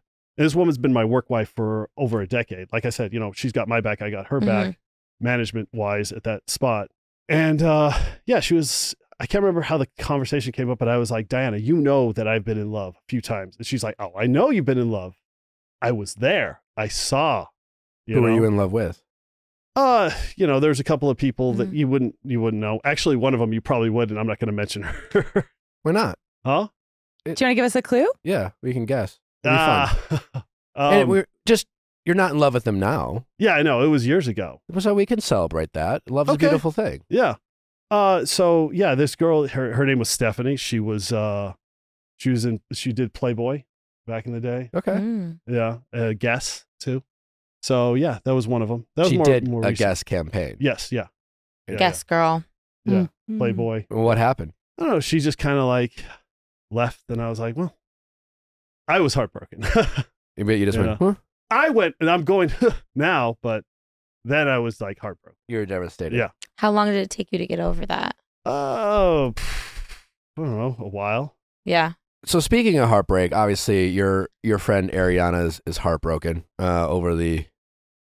What, you don't think she's heartbroken? I would imagine so. Oh, okay. You just looked at me like, you gave you a look. I gave you a look like, yeah. Confirming the heartbreak, yes. Affirming it. I heard somewhere that you had proof or knew that that the Tom and Raquel situation was going on much earlier. What can you clarify? Yeah, so that? I talked about this on Kristen Doty's friend of show. Speaking of sucking dick, that's funny how it comes full circle. So I was on Kristen's podcast. It's funny going back to Kristen and Diana. They're best of friends. It's just sometimes you just kind of run into these these conflicts. Anyway, for me, I'll give you the whole. You want the whole story? I can give you the whole story if you want a story. Okay, please. all right. Let's go into the story. So I was always content to be Peter's her manager, running the restaurant, having a good time, leaning by the bar, having a few drinks, just, you know what? Hey, I'm flowing through life. I'm doing my thing. I am not involved whatsoever, right? And I mean, you see it on like episode 2 when I get a right hook from Lisa and then a left hook from Rachel. You know, it's like, well, what do you go with now? Huh? What do you call Is her? she call her Raquel or Rachel Rachel? or to you? Rachel. Yeah. At the time, Raquel. Now Rachel. Does why. Rachel go by Rachel now? I don't know what You call her Rachel. I call her that. Okay. So does a lot of other people. But anyway, Yeah. so I get a right hook from Lisa, my boss, and then a left hook from Rachel, you know, telling me not to. And you see that on the show. I'm like, just kind of like chilling at the bar, having a good time. You know, that's just, you know, just kind of chill. That's me, right? Yeah, just flowing through life. Yeah, exactly. You know, doing my thing. So I celebrate 3 holidays consecutively. I do Thanksgiving in November. I do Christmas in December. And then I do, in January, Gasparilla. Now, Gasparilla in Tampa, it happens in Tampa Bay. And Gasparilla is like Mardi Gras, but you dress like a pirate. I've been to Gasparilla. Yeah. It's one of my favorite holidays, and I do it every year. And I've been doing it for 7-8 years now. You know, it's just go every year, dress like a pirate, get drunk. It's a good time. It's so much fun, which leads me into this. I get to Tampa, Florida on the 27th of January, end of January, right? I am ready. I'm in a euphoric state. I'm ready to dress like a pirate the next day, have a good time. Just got off the plane, turned off my airplane mode, and the first text that pops up is Tom Sandoval. Oh. Right? And keep in mind that this fellow has not texted me in 6 months. So the last text I got from him was 6 months prior. So it was August, right? So being in my euphoric state, I didn't really think about it very much other than like, oh, how is the show? Like, what did I look like on the show? But basically, all right, I'll go ahead and open that. Let's bring up those receipts. Yeah, I'll bring up yeah. the receipts. Yes. And I screenshotted it multiple times. And Obviously. Just in case. Yeah, just in case. So Friday, January 27th at 5:02 p.m. I guess that would be I'm assuming you read these also on Kristen's podcast. Yes, yeah. Okay. So I'm giving you all a nice little recap here. Why Good. not? You know what I mean? Anytime you want to give us the exclusive on something, let us know. Okay. But all right. continue. So he said, dude, exclamation point. Just watched the first episode, comma, LOL, exclamation point. Did you bang Raquel that night after Sir, exclamation point, question mark. What a gentleman. Laughing, crying emoji. Now, this guy never sends me any emojis at all. Like in the last text. He seems like an emoji guy, though. So that's he doesn't shocking. send me any emojis. So me being where I was at that point in time, and it's funny, like my brother was all like, I wish you'd been in LA because we were like dissected that. Like, wait, what the hell is he talking about? But because I was in Tampa and I was ready to get my party on, I didn't even think about it. I was all like, actually, the first thought that came to my mind was like, wait, what's going? How am I being portrayed? Like, what's happening? You know what I mean? That's the first thing that I thought of. Because I would never in a million years think that Tom Sandoval would ever cheat on Ariana, his one true love. Is that sarcasm? Or did you actually think that? I honestly thought that. That's not. I'm not trying to be. Maybe I am coming off a little sarcastic right now. Well, I don't know. I No. mean, like, I don't know Tom Sandoval personally. You know him. But for the Tom Sandoval that I have gotten to know through media and Vanderpump, I would not bet on him to be a man of monogamy and faithfulness. Oh. Like, that's just not how he portrays. Okay. Like, and I'm just curious, what about Tom Sandoval prior to all this coming out said to you, this is a guy who is a trustworthy, loyal man to the people he claims to love? Well, the fact that he was with Ariana for such a long time, and they moved in together, and they had plans for the future, all that good stuff. You know what I mean? And then, him and Schwartz, they had such a great relationship, and they stuck together through thick and thin. It didn't really cross my mind that would ever happen. But to play devil's advocate a little bit, speaking of suck a dick, Diana, suck a dick, with the whole Miami girl situation that happened with Tom and Ariana season 3, did you looking back now, do you think that actually happened? Or yeah, I do. Looking back now, yeah, I do. You think Miami Girl happened? Yeah, I do. So then wouldn't that give you a little bit of like insight to be like, maybe he's a cheater? Talking at post fact, Yeah. post the whole thing. Yeah, but there was allegations of him cheating in the past. Mm-hmm. So Yeah, it's just more like being someone for a long time doesn't mean you're faithful. Yeah. It just means maybe you're good at lying. Hiding it all. Yeah. Yeah. Well, but think about it. There after the Miami Girl, that was what, 2014. What were the allegations afterwards? Were there any? I don't know. Not that none. Yeah. Zero. Zip zero. So nada. after Tom sent you this text message in January asking if you had slept with Raquel, how did you take that? Well, at the time, like I said, I thought I was like, wait, what do they show? What's happening on the episode? Yeah. You know, so I got the episode and I watched it. I was like, seems fine to me. I didn't really, but at that point in time, I'm not even thinking about it. Like I said, I am content to just do my thing, Flow through life. Yeah, drink at the bar, all that stuff, and then all of a sudden, what pulled me in was the insult. Yeah, was what Rachel said about me on Watch What Happens Live.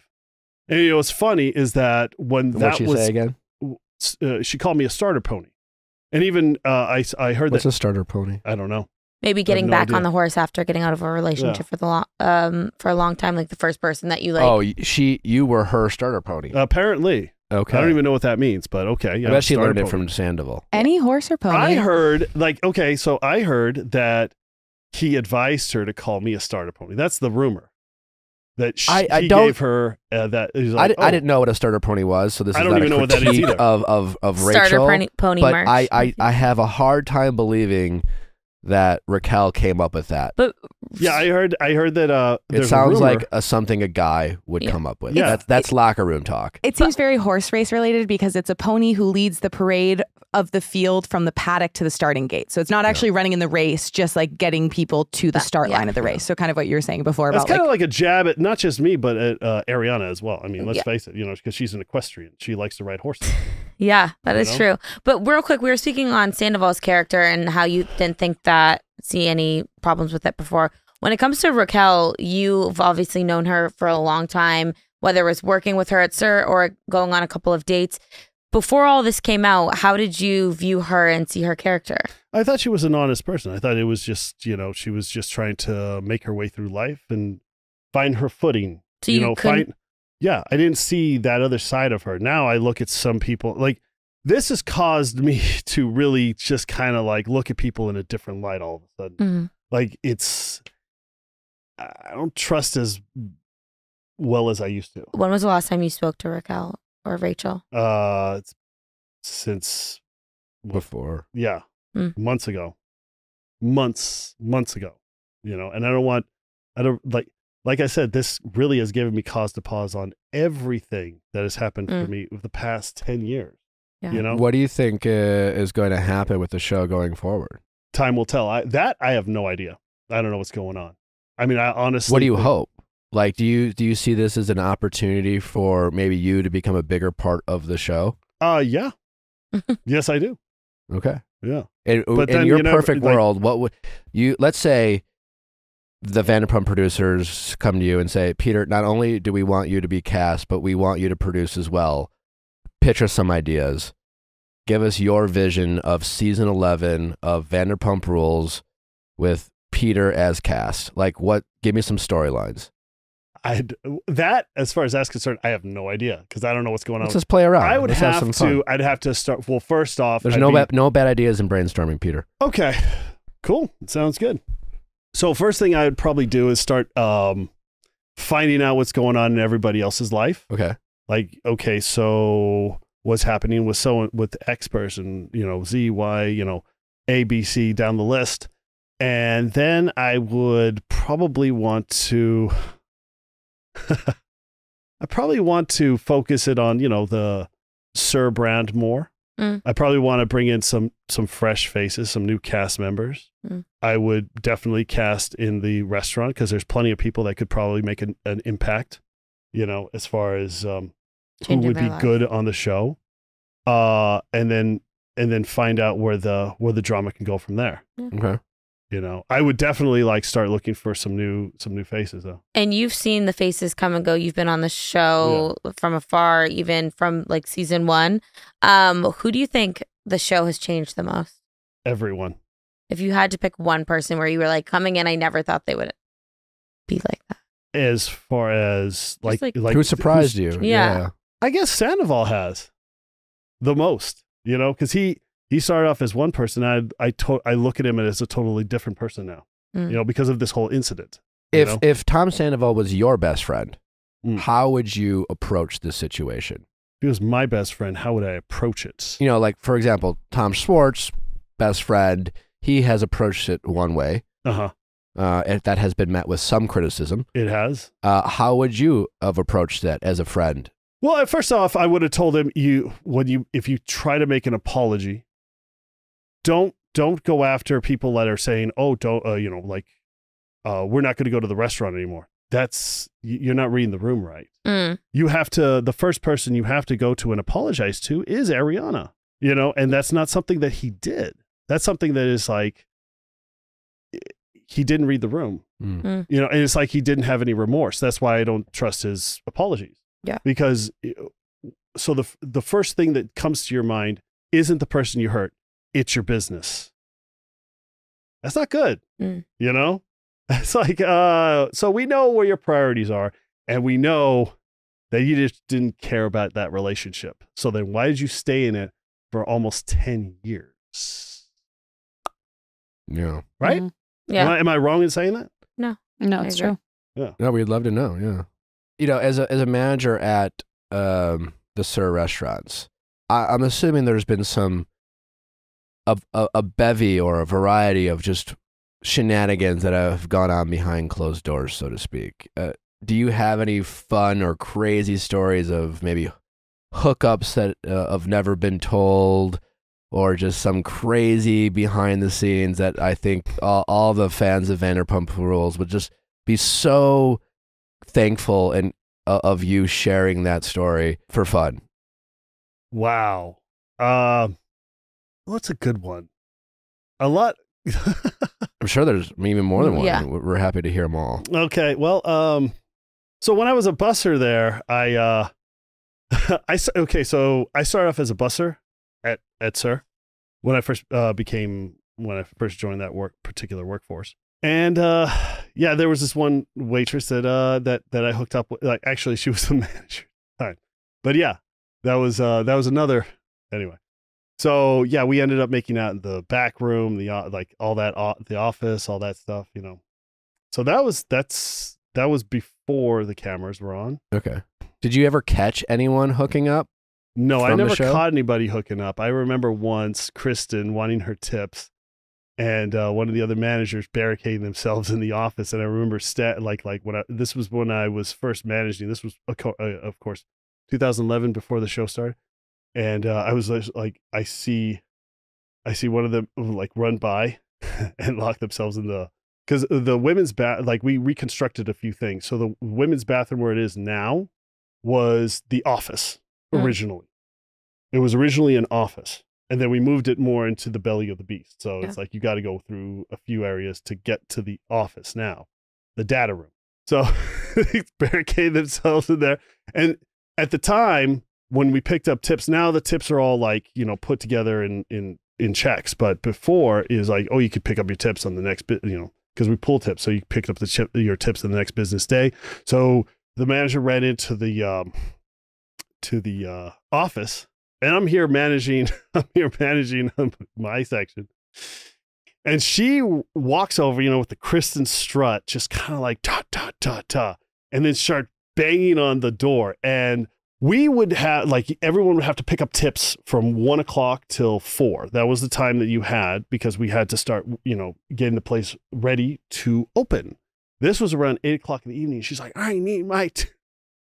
It was a little bit of a crazy environment back in the day.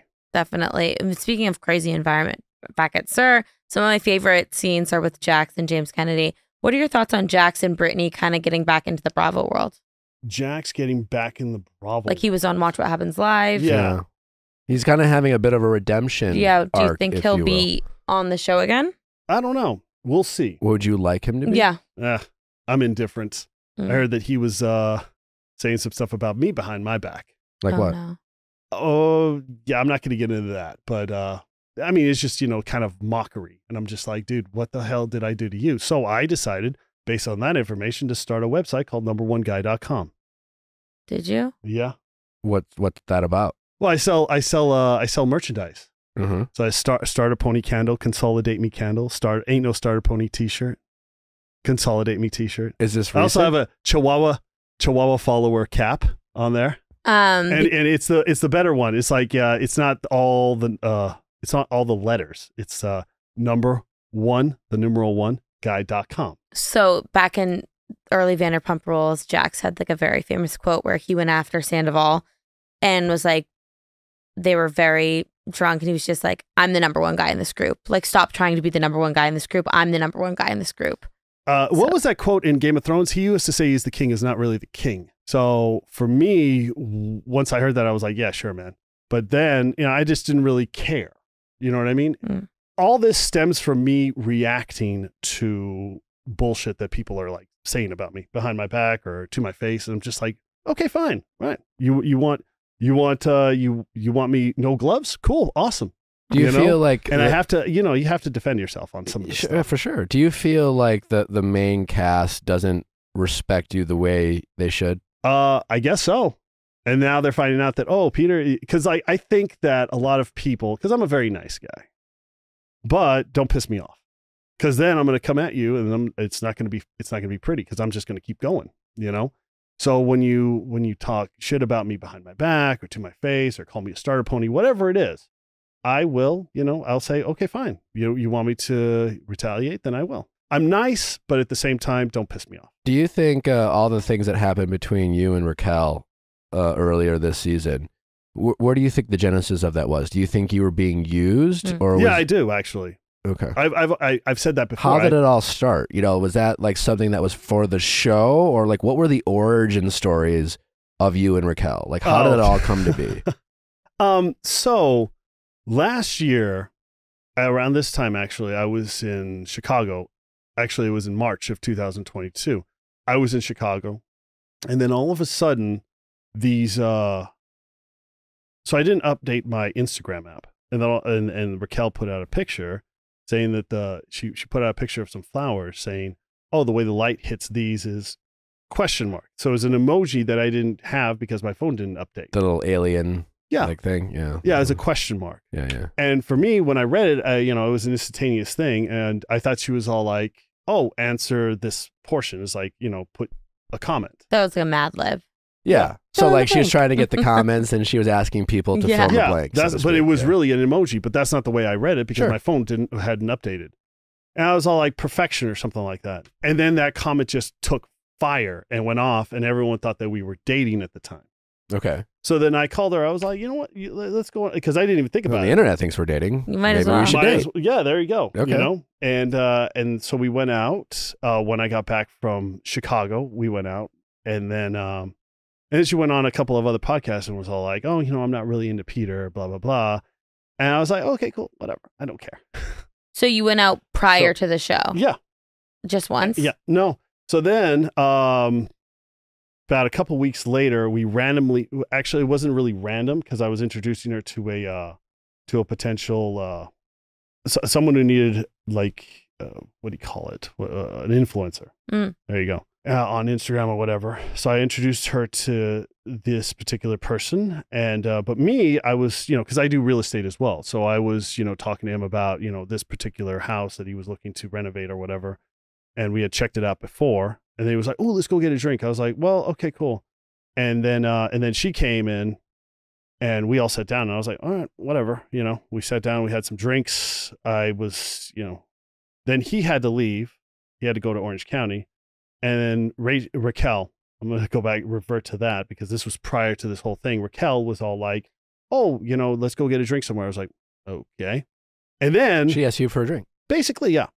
And I was like, okay, yeah, park your car at my place and then we'll go out. There's a tequila tasting going on. I didn't realize because this was a Wednesday.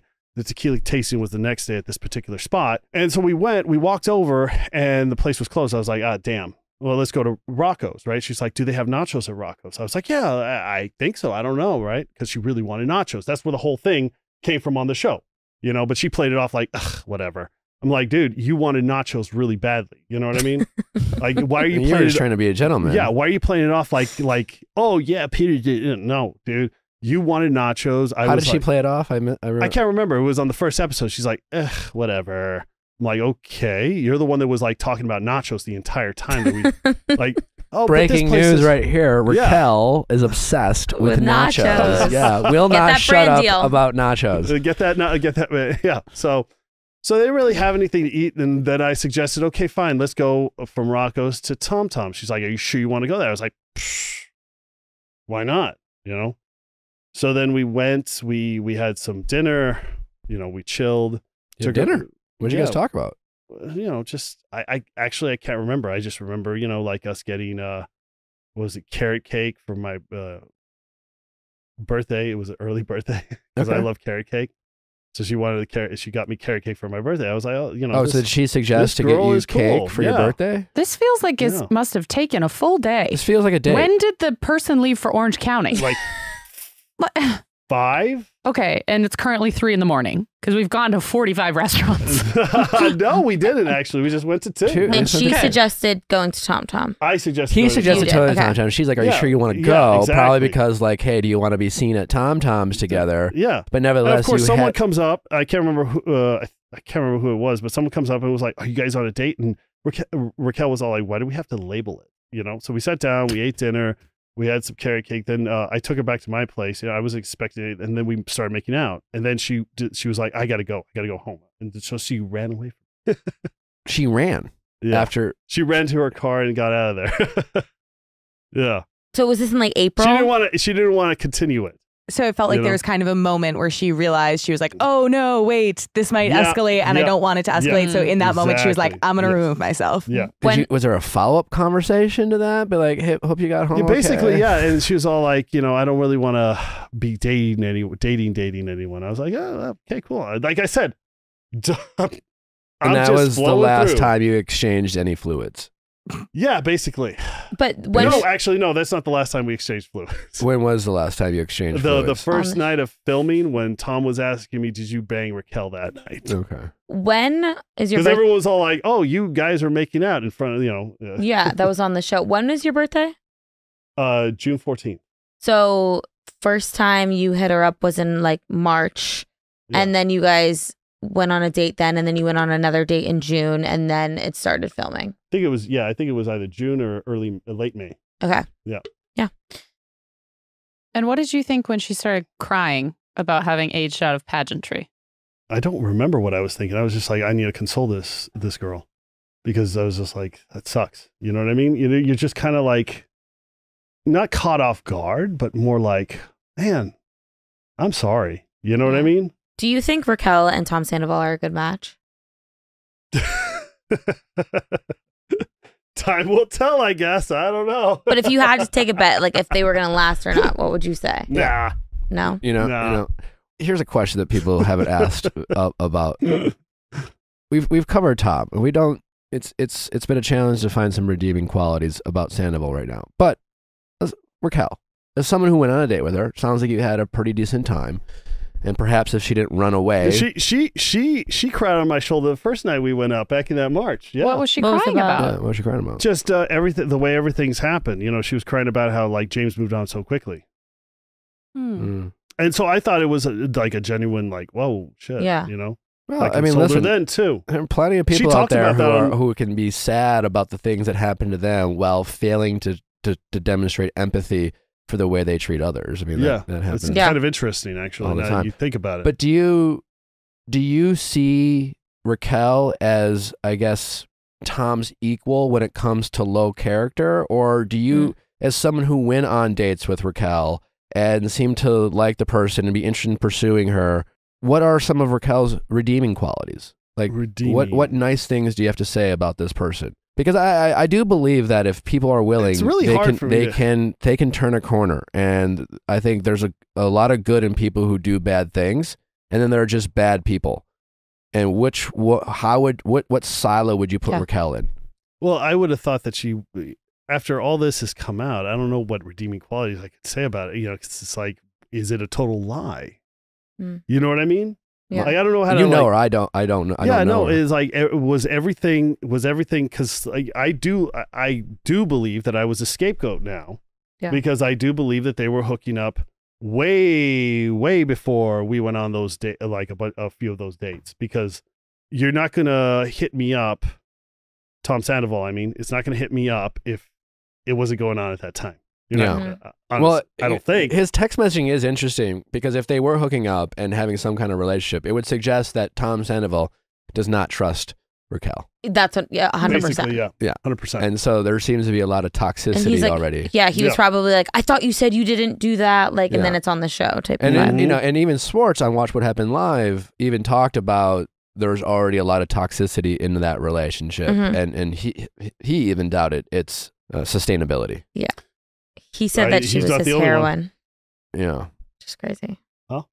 Schwartz said that like Raquel was like heroin to Sandoval. Like he needed it. He's like addicted to it. What? You missed that? I thought he said hero, his muse hero. kind like of thing. female His hero. hero. His heroine. Oh, you're my hero. But now you're saying that it's like a drug? Is that's I believe he meant it. I honestly, Peter, when he first said that, that was my first thought. I quickly realized he meant the drug in a negative way. Oh, wow. But either way, I think the point kind of tracks either way. Like it's either way, it checks. He is inspired by Raquel in a not so positive way. That's interesting. Yeah. I don't know. I mean, like, that's like, wow. I don't. Just blew your mind, huh?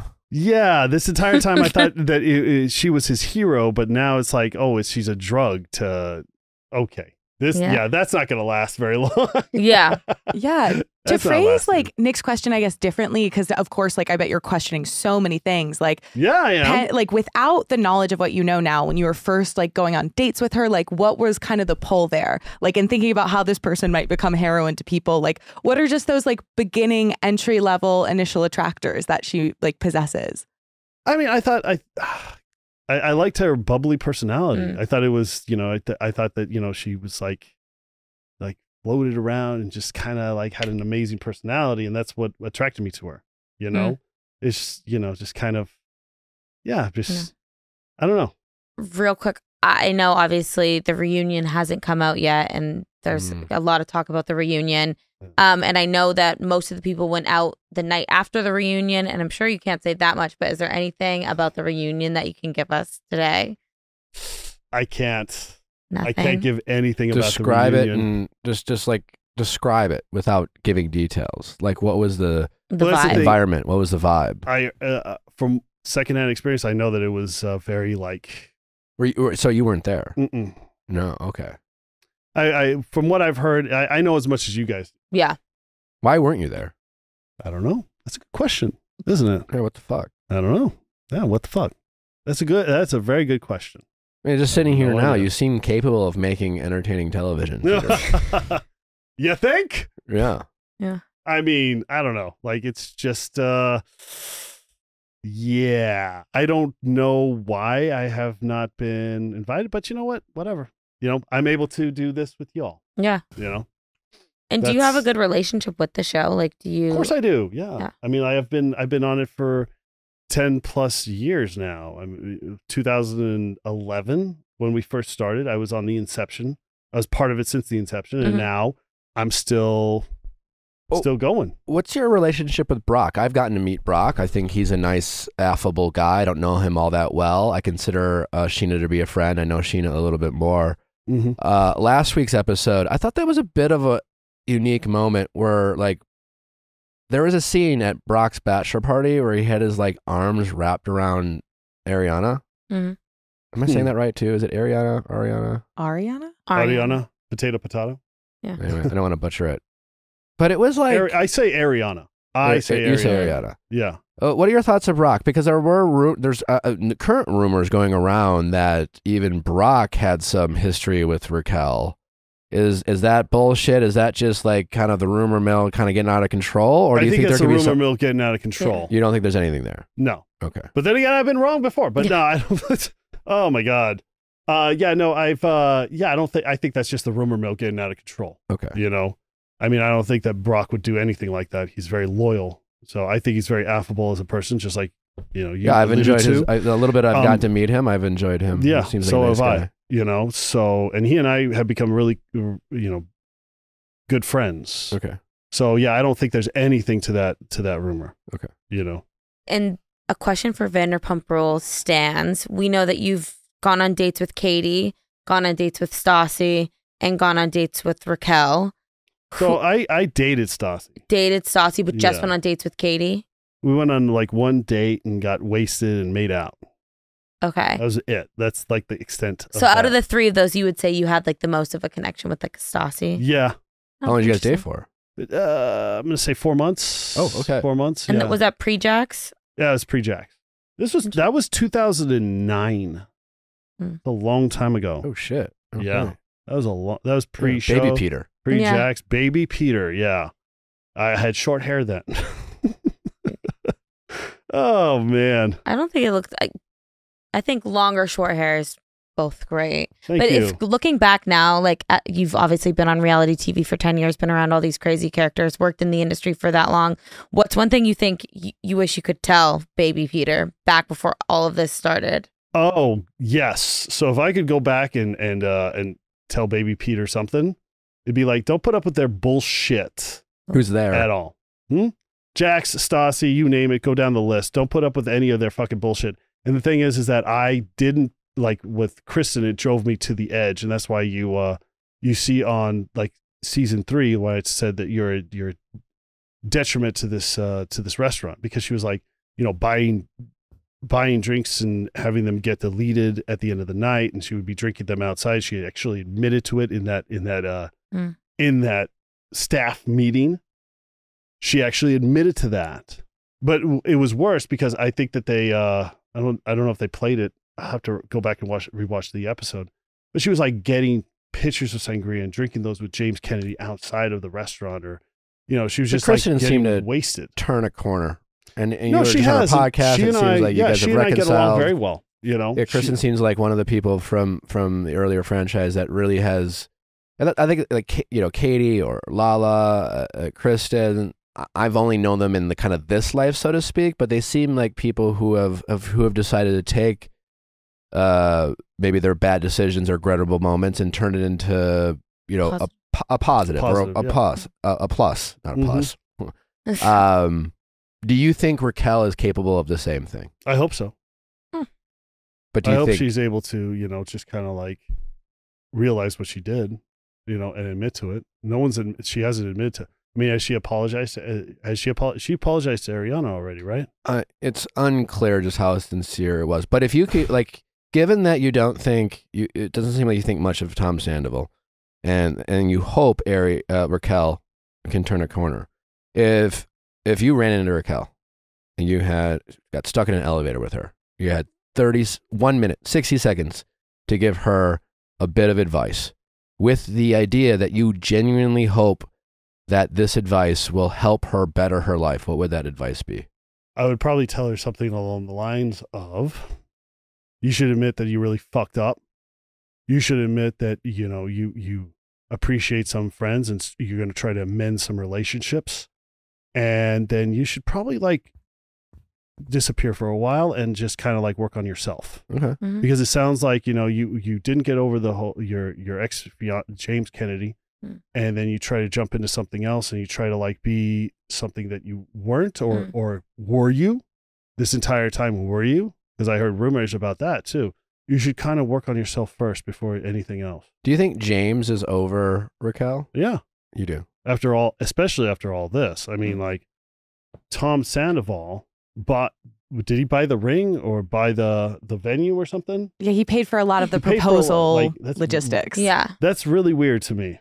Oh, did you find it odd that Sandoval was Yeah, I paying did for... actually. And especially looking back on it, especially after that text message and, you know, like they're hanging out at Coachella because, you know, once that hit Reddit, it's like, oh, Tom and Raquel were making out. Everyone thought it was Schwartz because, again, nobody thought it would be Sandoval, right? Am I right? So I'm thinking way before now, if you think about it. Yeah. But then why would Sandoval spend all that money just to lose it? Yeah. I mean, I guess you could take it as a loss. Maybe he on just your thought it was a good taxes. cover. I mean, yeah, I guess it would be. And then all of a sudden she's like, oh, no, I can't do this. Yeah, because videos of the last reunion where her and James announced that they're calling off their engagement are going around right now on TikTok. And it's showing everybody super in shock, and everybody's in shock besides Sandoval. So people are like, is that why they called off Didn't the he engagement? cry? Did he get upset at one point about James and Raquel talking about their relationship? And he got like very emotional. Yeah. I don't Weird. know. That is weird. So if you had to pick when you think it started, when do you think it started? 2021. Between Raquel and Sandoval. That's what I'm thinking. Why? I mean, it's like because of like, you know, him paying for the party, the engagement party, and then all of a sudden him not being shocked by her saying, "Oh, it's off," at the reunion. Yeah, I don't think. And then them making out in Coachella, because we know it wasn't Schwartz, because he even said it, he wasn't there, and I know he wasn't there. So all of this and then of course my text message, all this compiled. Yeah, I think it was way before. Yeah, I don't think Tom's Sandoval's money motivated. I think he's attention motivated. Yeah. So There you like, I don't. He can borrow $250,000 look from at his his bank. Yeah. mom and treat it like, you know. And so I think him paying for, he likes the attention Tension of the being gesture. like, oh, you're so amazing for doing that. And then like, yeah, exactly. Boom. There Yeah. it is. There it is. In the cover. Well, before we let you go, Peter, and we thank you for your time. Do you have Sure. any final thoughts that you want to share with our audience about this whole scandal, or, you know, just, you know, things, the lasting impression you want to leave with our audience, you know, maybe about the future of the show or yourself or whatever it is? The lasting impression. I don't know. I just keep watching. Keep watching. Keep We watching. will. Thank you for watching. Thank you for being part of this journey, because I love that you all are part of this journey, because it's my you know, it is my journey as well, and thank you for participating in this journey with All me. right, man. Well, we Perfect. appreciate it. Thank you so We much. appreciate you coming Thank on. you. Absolutely. All right. That was something. I feel like I just worked a shift at Sir, sitting next to Peter and the manager the whole time. And there was some alcohol, some sweat, some drama. It was literally like an episode of Vanderpump Rules in a way. A force of nature. Yeah. That is not what I was expecting him to be like. I don't know if. He was in full caricature mode, Yeah. Yeah. but I don't know if it's that. I think that's just his authentic self. He was also very angry at like certain people. I think he has like a lot going on. Yeah. Apparently, Pump might be closing. Well, you and- asked him that before Yeah. we started recording, and he got a little cryptic. Yeah, and then him talking about his relationship with Diana. I thought he was going to talk about like how he was like in love with her or something, but it seems to be it's a business relationship. So I don't know, maybe something happened with like the Pumpster family and his position. Doesn't all this recent drama have a chance to resurrect? It's also popping. I've never been there and it not be popping. Yeah, and the location is incredible. Yeah. Maybe they're like maybe doing another type of restaurant. I have no idea, but something that stood out to me throughout that interview was when he was talking about his relationship with Diana and something changing and him being heartbroken. I feel like maybe he doesn't work at Sir anymore. I feel like Maybe. that's what he was alluding to. Maybe. And that's why he was saying he was like starting a podcast and had a meeting at 1, but he didn't say anything about going like To to work. Sir. Yeah. Hmm. So I think, but that's just off of context clues. I have no information. I think on you might that. be right. Yeah, because he almost looked a little teary eyed when he was talking about that. I don't know, like if it was like sweat or like teary eyed, but something about his relationship with Diana and his relationship with the work seemed off. So we'll see. Yeah. Any other debrief?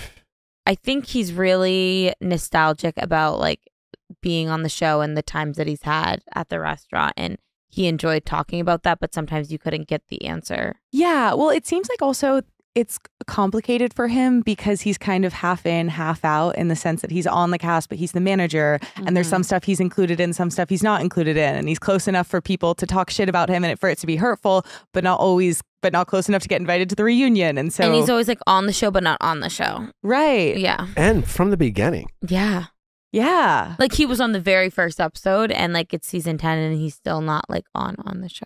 Which is kind of wild because he is certainly a character. Yeah, definitely. Oh my. He needs to do a brand deal with Gasparilla. Is that how you say it?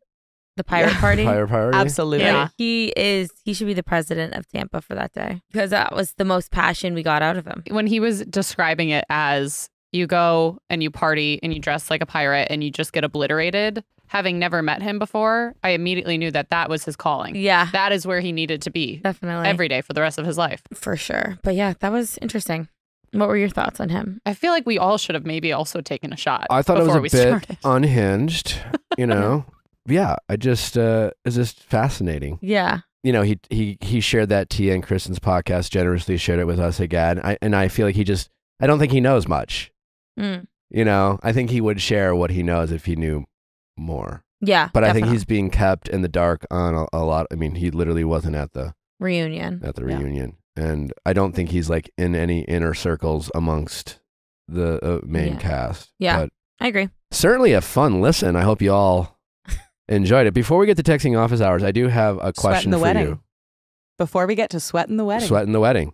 Oh, yeah, we're calling it Sweatin the Wedding. Yeah. Oh, because, yes, our New segment, debut. Amanda's very excited. Okay. We're basically going to decide it's a wedding drama. Okay. And we're here to solve wedding drama. But before we do, I have a question. Back on the Natalie photo shoot, she took these beautiful photos, and then we took a couple quick photos, and we took just a cool photo. She had this idea. We're among friends, but like this photo, kind of sexual, kind of hot, just the two of us, little kind of Tumblr, Yeah. ish. And like Natalie wanted to make it into a print and put it in our bedroom. Yeah. You know, and I have in my house, I dabble in photography, so I have like You have pictures, some gorgeous shots of loved ones. of family members and some of Natalie, and then like in our bedroom we have pictures of us and Jeff. But like, what's the level of like narcissism is appropriate if you don't have children, right? Someday Natalie and I very much hope to be parents. Like having children is a huge priority for both of us, and we hope to do that. I guess soon-ish. Up until that point, Yep. like, I have opinions on this. what is okay in terms of like printing out and framing pictures of yourselves if it's only the two of you, and like again, like we're in our, I guess, golden era, so to speak, and like it's a cool hot photo. It's a type of photo that like we've probably like it'd be you saw in like magazines and it'd be fun to recreate. Like how is it okay, and like what level of, like when you go into someone's house and they have pictures of themselves, how much is too much? It all kind of circles back to Vanderpump Rules. Sheena in her old apartment just had a bunch of massive framed photos of like herself on her wedding day. Lisa Vanderpump has massive framed photos of herself. I think that's a little weird. But when it comes to a couple and it being an artsy, great photo like that, I think it's dope. And I don't think that it's super narcissistic, especially if you don't have kids. I mean, this gets a little dark and deep. I lost my mom when I was 20, and pictures of her and my dad and just pictures in general, I hold so close to my heart because that's all that I really have left. And I think celebrating photos of you and a loved one, especially if it's artsy and cool, and hanging it up is so well warranted. And I don't think that's weird at all. Maybe if it was just a shirtless photo of you in you alone framed above your bed, I mean, to each their own, it would be weird. But if it's of a couple, I think that's completely fine. Enough, I in my photography wall, like I have some pictures of Natalie, but like I have them up. Yeah, exactly. I took them and I printed them. They're not. Of course. They're not. It's like not. Yeah. No, I think it's cool. And the photo that you just showed, like, it's not like it's artsy. Like it's cool and sexy. Anyway, yeah. Yeah. I agree. I was curious your opinion. Pop off in the comments if you have them. Yeah. Regarding like how much is too much when it comes to pictures of yourself and your partner if you don't have kids, and how much is too much. Like, because the thought is like it's fine when you're there, but when you have company, it's like you feel like you have to explain yourself. I don't think so. It's our wall of so. narcissism. Yeah, no. But yeah. But we have that stuff in the bedroom, which is like, and like, not that our bedroom is off limits to company, but we don't really entertain in the bedroom, Besides each other. Oh, sorry. Yeah. No, yeah. This is where the magic happens. Yeah, exactly. This is where the magic happens. Yeah, exactly. And the hot tub. Also, that was a callback. I'm not just making awkward No, jokes about yeah. my boss's bedroom. Yeah. Anyways, I think it's fine. All right, let's get to what are we calling it? Sweating the Wedding. Sweating the Wedding. All right. Woo. How's it going? Good. How are you? Good. What's your name? My name's Emily. I'm 25. I've been invited to a wedding, and I have 3 options: who to take as a +1, and I don't know who to choose. All right. Well, great. Let's see if we can help you get to that solution. So, what are your 3 options? So the first option is a longtime friend of since childhood. Mhm. My second option's a hinge date, and the third option is myself. Okay. And is the longtime friend like? Chemistry. Is there chemistry? Is it same gender, different gender than you? Is it a potential date, or would it just be friends? Like, is there more than just saying a longtime friend? More to that. Ooh. So we initially decided that we were going to be each other's wedding dates for this year. But then he told me he was in love with me and hasn't talked to me since. Well, that's one way of showing you that he loves you. When did he tell you he was in love with you? We went out for drinks to catch up. We haven't seen each other in a while, so But we were just talking, hanging. How long ago was that? Oh, about a month ago. About a month ago. And when he said, "I'm in love with you," what was your response? I don't think Was I was it even that? had a response. Yeah, that was the response. Yeah. That's why I giggled. Yes. Okay. And real quick, so when Yeah. you guys decided to be each other's wedding dates for the next year, which is a Netflix movie in the making, essentially, did you have a little bit of like, oh, this could be fun because he's cute, maybe I can explore our feelings a little bit, or were you just like, okay, well, let's just be each other's +1s because we were really good friends, we have great time together? Little bit of both. Okay, yeah. So I think that there's all like potential there, Okay. but I feel like I've never let myself really go there. Okay. Why not? I don't know. We've Okay. just we just didn't run in the same circles anymore. Mm, Okay. And Well, this is yeah. actually almost good news. yeah. So to clarify, wow. you're not totally against the idea of turning this No. longtime friend into a potential romantic partner. Like, Correct. what percentage of you is open to this idea? Literally 50-50. Oh, Okay, that's pretty high. yeah. Pretty high. But real quick, when you said he hasn't spoken to you since, have you tried reaching out and he's question. ignoring you? Yes. And he Okay. kind of said, I just need to clear my head. Okay. But we haven't really talked about the whole him How- telling me okay. he loves me situation. But Yeah. but also, how did you reach out? Did you pretend I've that called nothing him and texted him. and to like hang Mm-mm. out? Did you address? Mm-mm. You just pretended it didn't happen. Okay, so you're both great No, communicators. I said we need to talk about this. Oh, you did? Or Oh, okay. Or you just yes. You Yeah. did. Okay. We've been friends for so long. I didn't think it was something just to. Okay, Of course. but you Blah, blah, only blah. said we need to talk about this.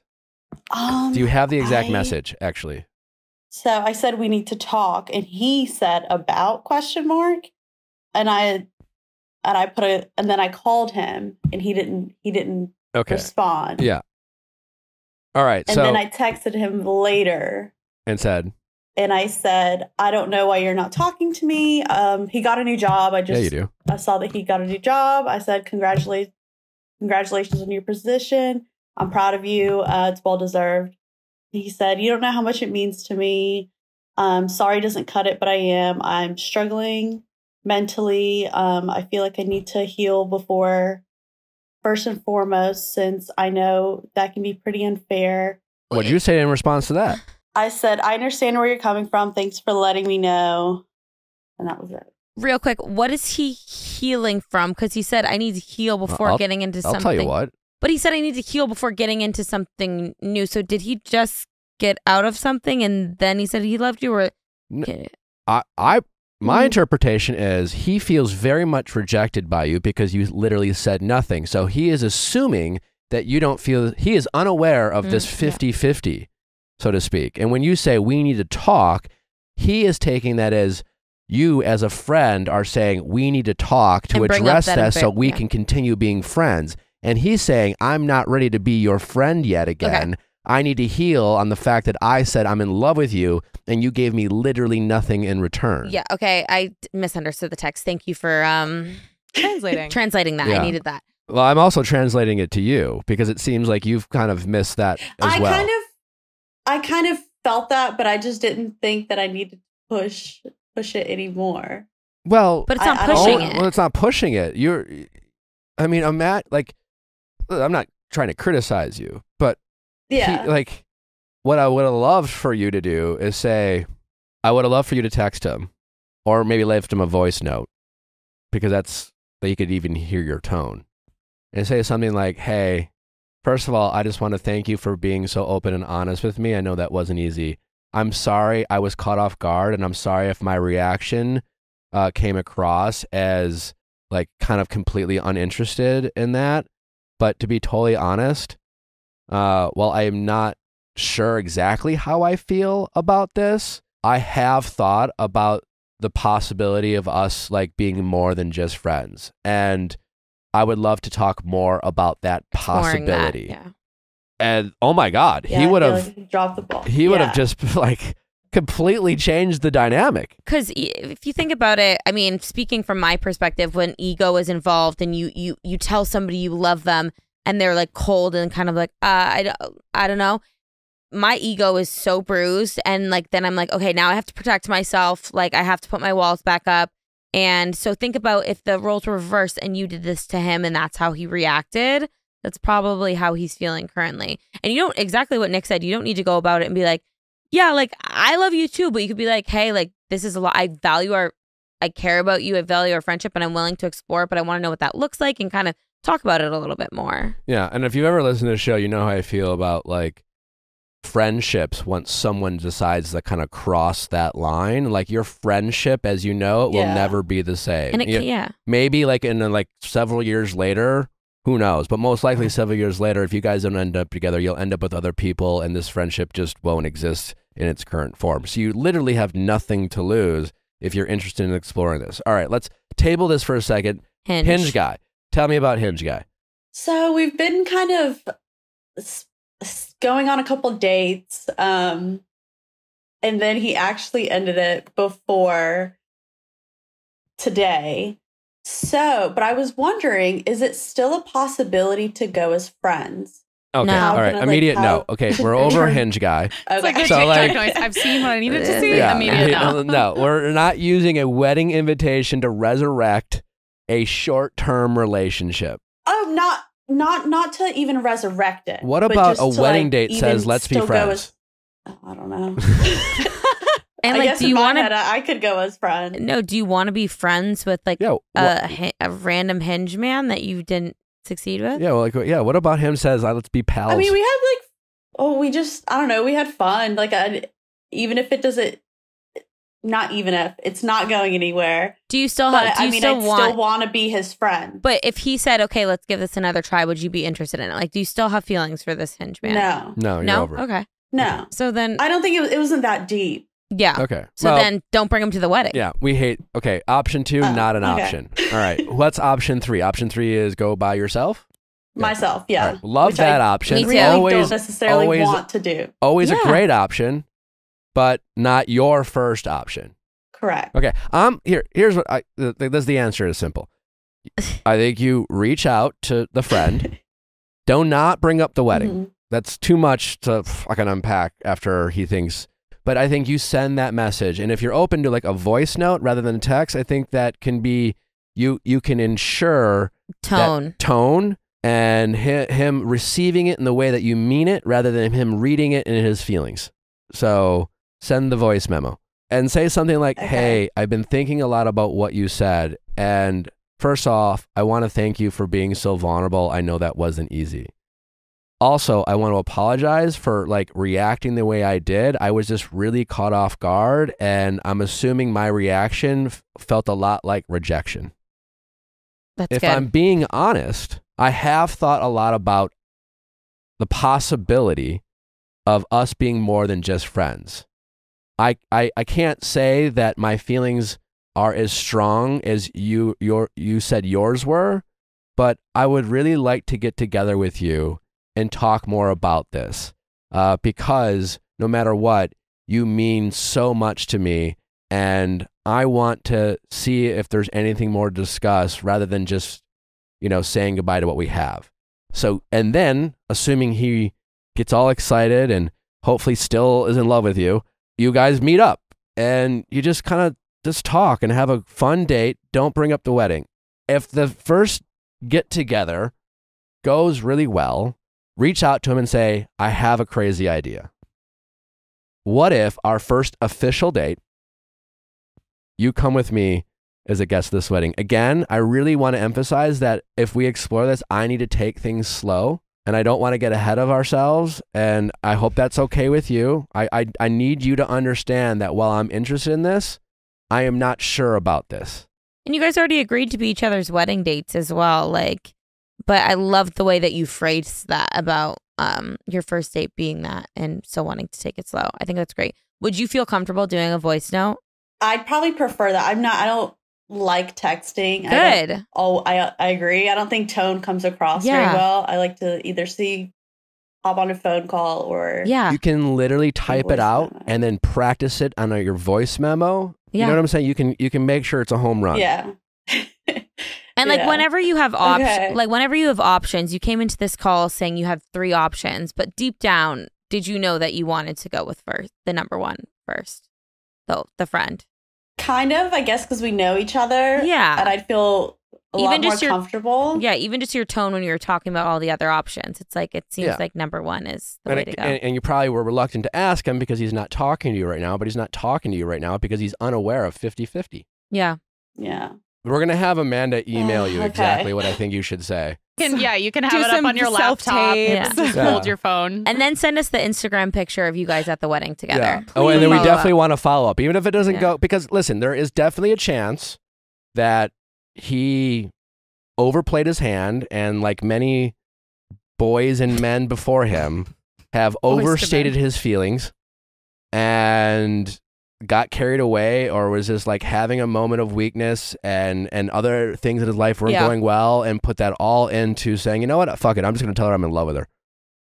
And then felt rejected. So I don't think it's that. Okay. But I'm just saying but yeah. Just, I always think people should go into something, nothing's a guarantee. So I need to work on that. Just prepare yourself for any possibility and allow him to have a somewhat similar reaction than you have, because he's probably going to be shocked. So give him a day or two of process. I say that because there's you have a lot of power right now, in the sense that he was so vulnerable, and you and subconsciously you feel like your ego feels like it's in control. But the moment you show some vulnerability, if he doesn't respond the exact way that your ego is expecting, that power dynamic is going to immediately shift, and you can just go off the rails. Yeah. Don't go off the rails. Just, let it marinate. He's allowed a couple days to process your voice memo. And maybe make some plans for yourself so that way you have something to do instead of ruminate. Because I would for sure be torturing myself. He might respond right away, but thoughts. But yeah, just have something on the back burner so you have something to look forward to, or just something to fill your time so you can't marinate too much in what ifs. And I am guessing you won't have to wait that long, but just in case. So let's say he doesn't respond at all. Then I'd wait 3 or 4 days, and then I would text him a follow-up and saying, hey, just checking Coward. in. No. Oh my God, Amanda. That's my go-to whenever people don't respond to my messages. I say coward. No, don't say that. I feel like it's funny. But don't do it. It's not appropriate. I'd give him a few days, and after a few days, follow up and say, "Hey, I just wanted to, check in." I'm like chicken, steak, or vegetarian option. Yeah, I think just run. Give him a few days, but then you're allowed to push. You're allowed to push for an answer. Okay, you got this. But give it at least 72 hours. Thank you guys. No problem. Okay. All right, Amanda's gonna email you your lines. Okay, good. I'm gonna need that. All right, but in exchange, we demand a follow up. Yes. Please. Okay. When is the wedding? Absolutely. Yeah, when's the wedding? In the end of May. Amazing. Perfect. So it's coming up. Amazing. It's gonna be great. I can't wait for photos. You can do it. Me too. You got it.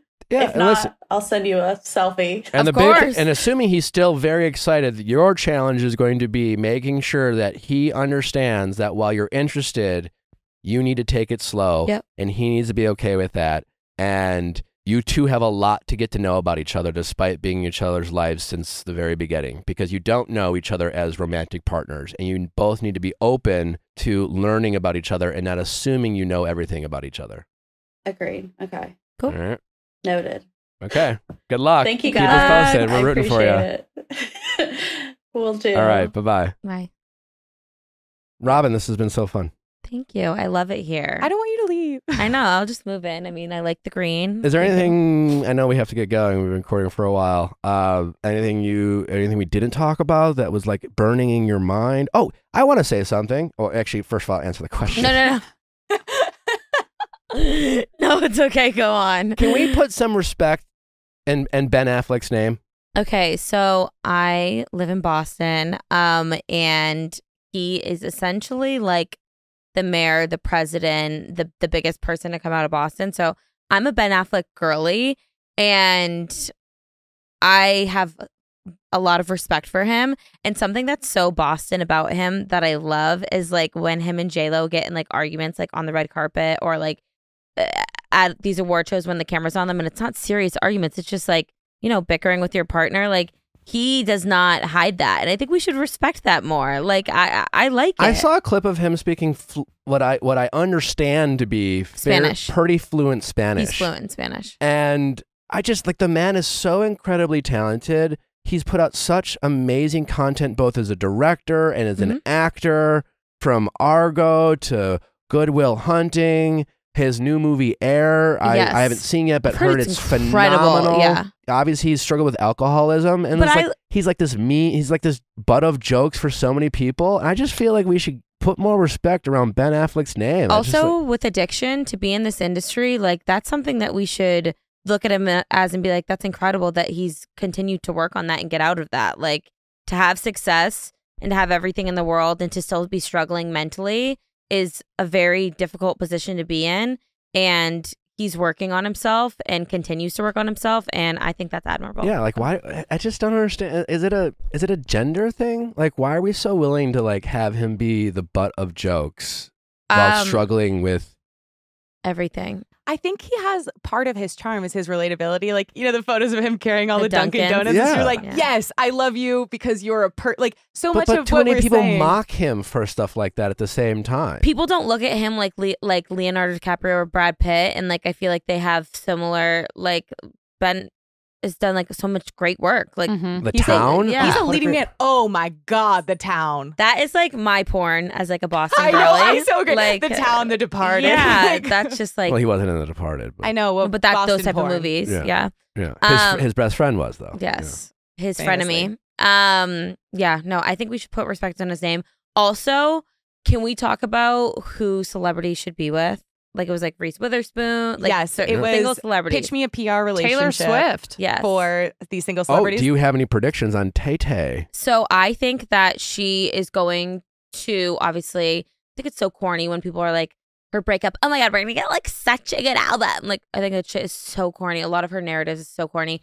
But I do think we're going to get good music. I think she should either write a film or a play that has to do with her music and like all of her albums, and like weave it into like, if it was Broadway, because I think she could get like an EGOT, like a musical, or write more TV or movies and get more into like writing other than songwriting after she's done like ruling the world. And I think she should end up with very much like a Prince Harry, like a royal or a Kennedy. I know she's dated a Kennedy in the past. I think she should end up with somebody of like massive status that just isn't fame. I think she'll do that for a moment. But regardless, I think she should be with a businessman beau, somebody who like has their shit and their own identity, so like she doesn't get lost in it. My only prediction is that he's going to have a British accent, because I've heard from very reliable sources that it's not a coincidence the number of English-speaking boyfriends she's had. I wish you could date Prince Harry, but that's a whole other story. That's what we talked about the last time I Oh was my here. God. No offense, Prince Harry does not deserve Taylor Swift. I know, but that would be iconic. It would. It would be iconic. It would be iconic. Yeah. But then You I hate think, it. I think it's beneath Taylor, I don't disagree. especially after this past year. I know, but like if Taylor Swift dated a prince, I'm thinking Oh, yeah. concept. Oh, yeah. Concept. Sure. But Concept. is he the only prince out there? Well, no, that's why I said I think she should date a prince or like a Kennedy. Somebody of like iconic like status. But she's like I said earlier in this podcast, independently, she is a fucking incredible, super successful woman. So I don't think she needs to be with a guy. But What about Reese? I think I actually thought of one earlier. Let me think. Trevor Noah. Yeah. Wow. Yeah, I think she should be with Trevor Noah. Hmm. Can you guys see that? I can't not see it. Yeah. I think she'll be with somebody in the industry because she is an industry girly. And like, this is my toxic trait. But like, I loved her and Ryan Phillippe, like Cruel Intentions. Cruel like, Intention. I mean, I was raised on that like shit. the Yeah. best. So Yeah. like in my mind, I'm like, ooh, would they ever get back together? But I think they're great co-parents. But I think she could do like a Trevor Noah. Okay, Olivia Wilde. Um, Do you think that there was infidelity in that relationship? Because it's with just, Harry? no. I'm With sorry. Jason Sudeikis. Yeah, because Oh, was that like a because Freudian slip? Just the pettiness between the two of them Yeah. doesn't track. I think there was infidelity.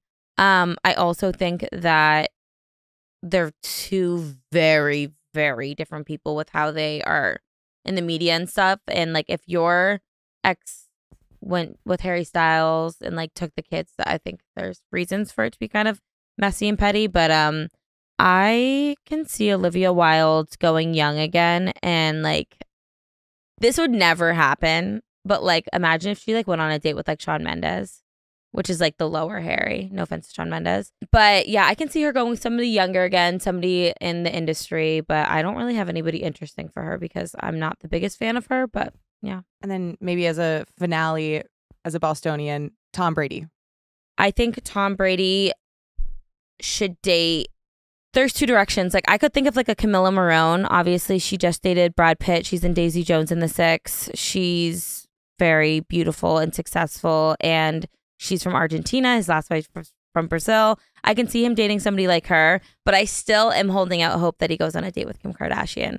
I said that on TikTok and it like went viral. But like one date. I don't think it would ever go anywhere, but I can see one date happening. I can see that.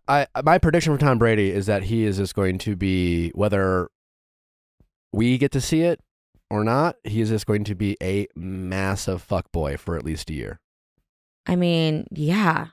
He's Tom fucking Brady. Or like, he'd be like Steve Carell in Crazy Stupid Love. But he's Where not. he's like a little lost and he's like, I don't know You what mean to the do without greatest my wife. quarterback of all time? He doesn't need the help of Ryan Gosling. Again, like- they don't need to meet at Century City Mall and eat pizza. High school quarterbacks on bad teams get more action than they can handle. Yeah.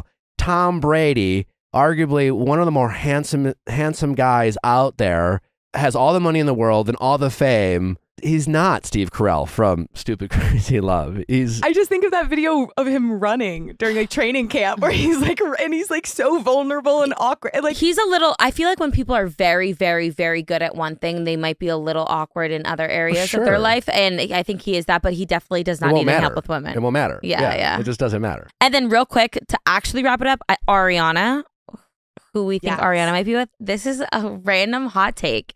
But I can low-key see her dating Zac Efron because I was on Zac Efron's Instagram the other day and he's kind of like, not flamboyant, but like a little out there, has the mustache, is into like wilderness. Remember when you did that whole like Netflix show type of vibe? Mm-hmm. I can see Ariana going on a date with Zac Efron.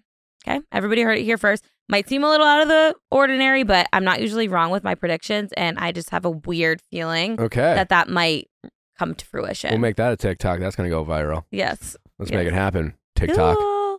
Woo. All right. Well, Robin, we could go on and on, Yes. but we have to let you go. Thank you so much. Oh, what do you think of the new, what do you think of the rebrand? When I said I walked in, I love it because it feels very much at ease and calming. And to get people to be vulnerable in a setting like this, these are the types of vibes that you need. Love everything about it. Love the coloring. Love the new cover art, which we spoke about. And I think you guys are just going to go up and up. And I can't wait to see it and be a part of the journey by being on these episodes. Well, you are welcome back anytime. Thank you. Please, where can people find you? at Girlbosstown, GIRLBOSSTOWN on TikTok and Instagram. All right. Well, everyone, don't forget we have another episode of Better Date Than Never tonight and live at 9 p.m. Eastern. Don't forget to check out Viall Files Plus for all the amazing bonus content that we are putting out weekly, including some amazing updates from all our callers that call in, whether it's texting office hours or Ask Nick or our news segment. Sweating the Wedding. Sweating the Wedding. We have a big week lined up next week. Obviously, the Love is Blind finale is live on Sunday. And, well, just you need to tune in to our show next week because we will be getting the good stuff. Thanks for listening, guys. We love you. We'll see you back on Monday. Bye. Bye.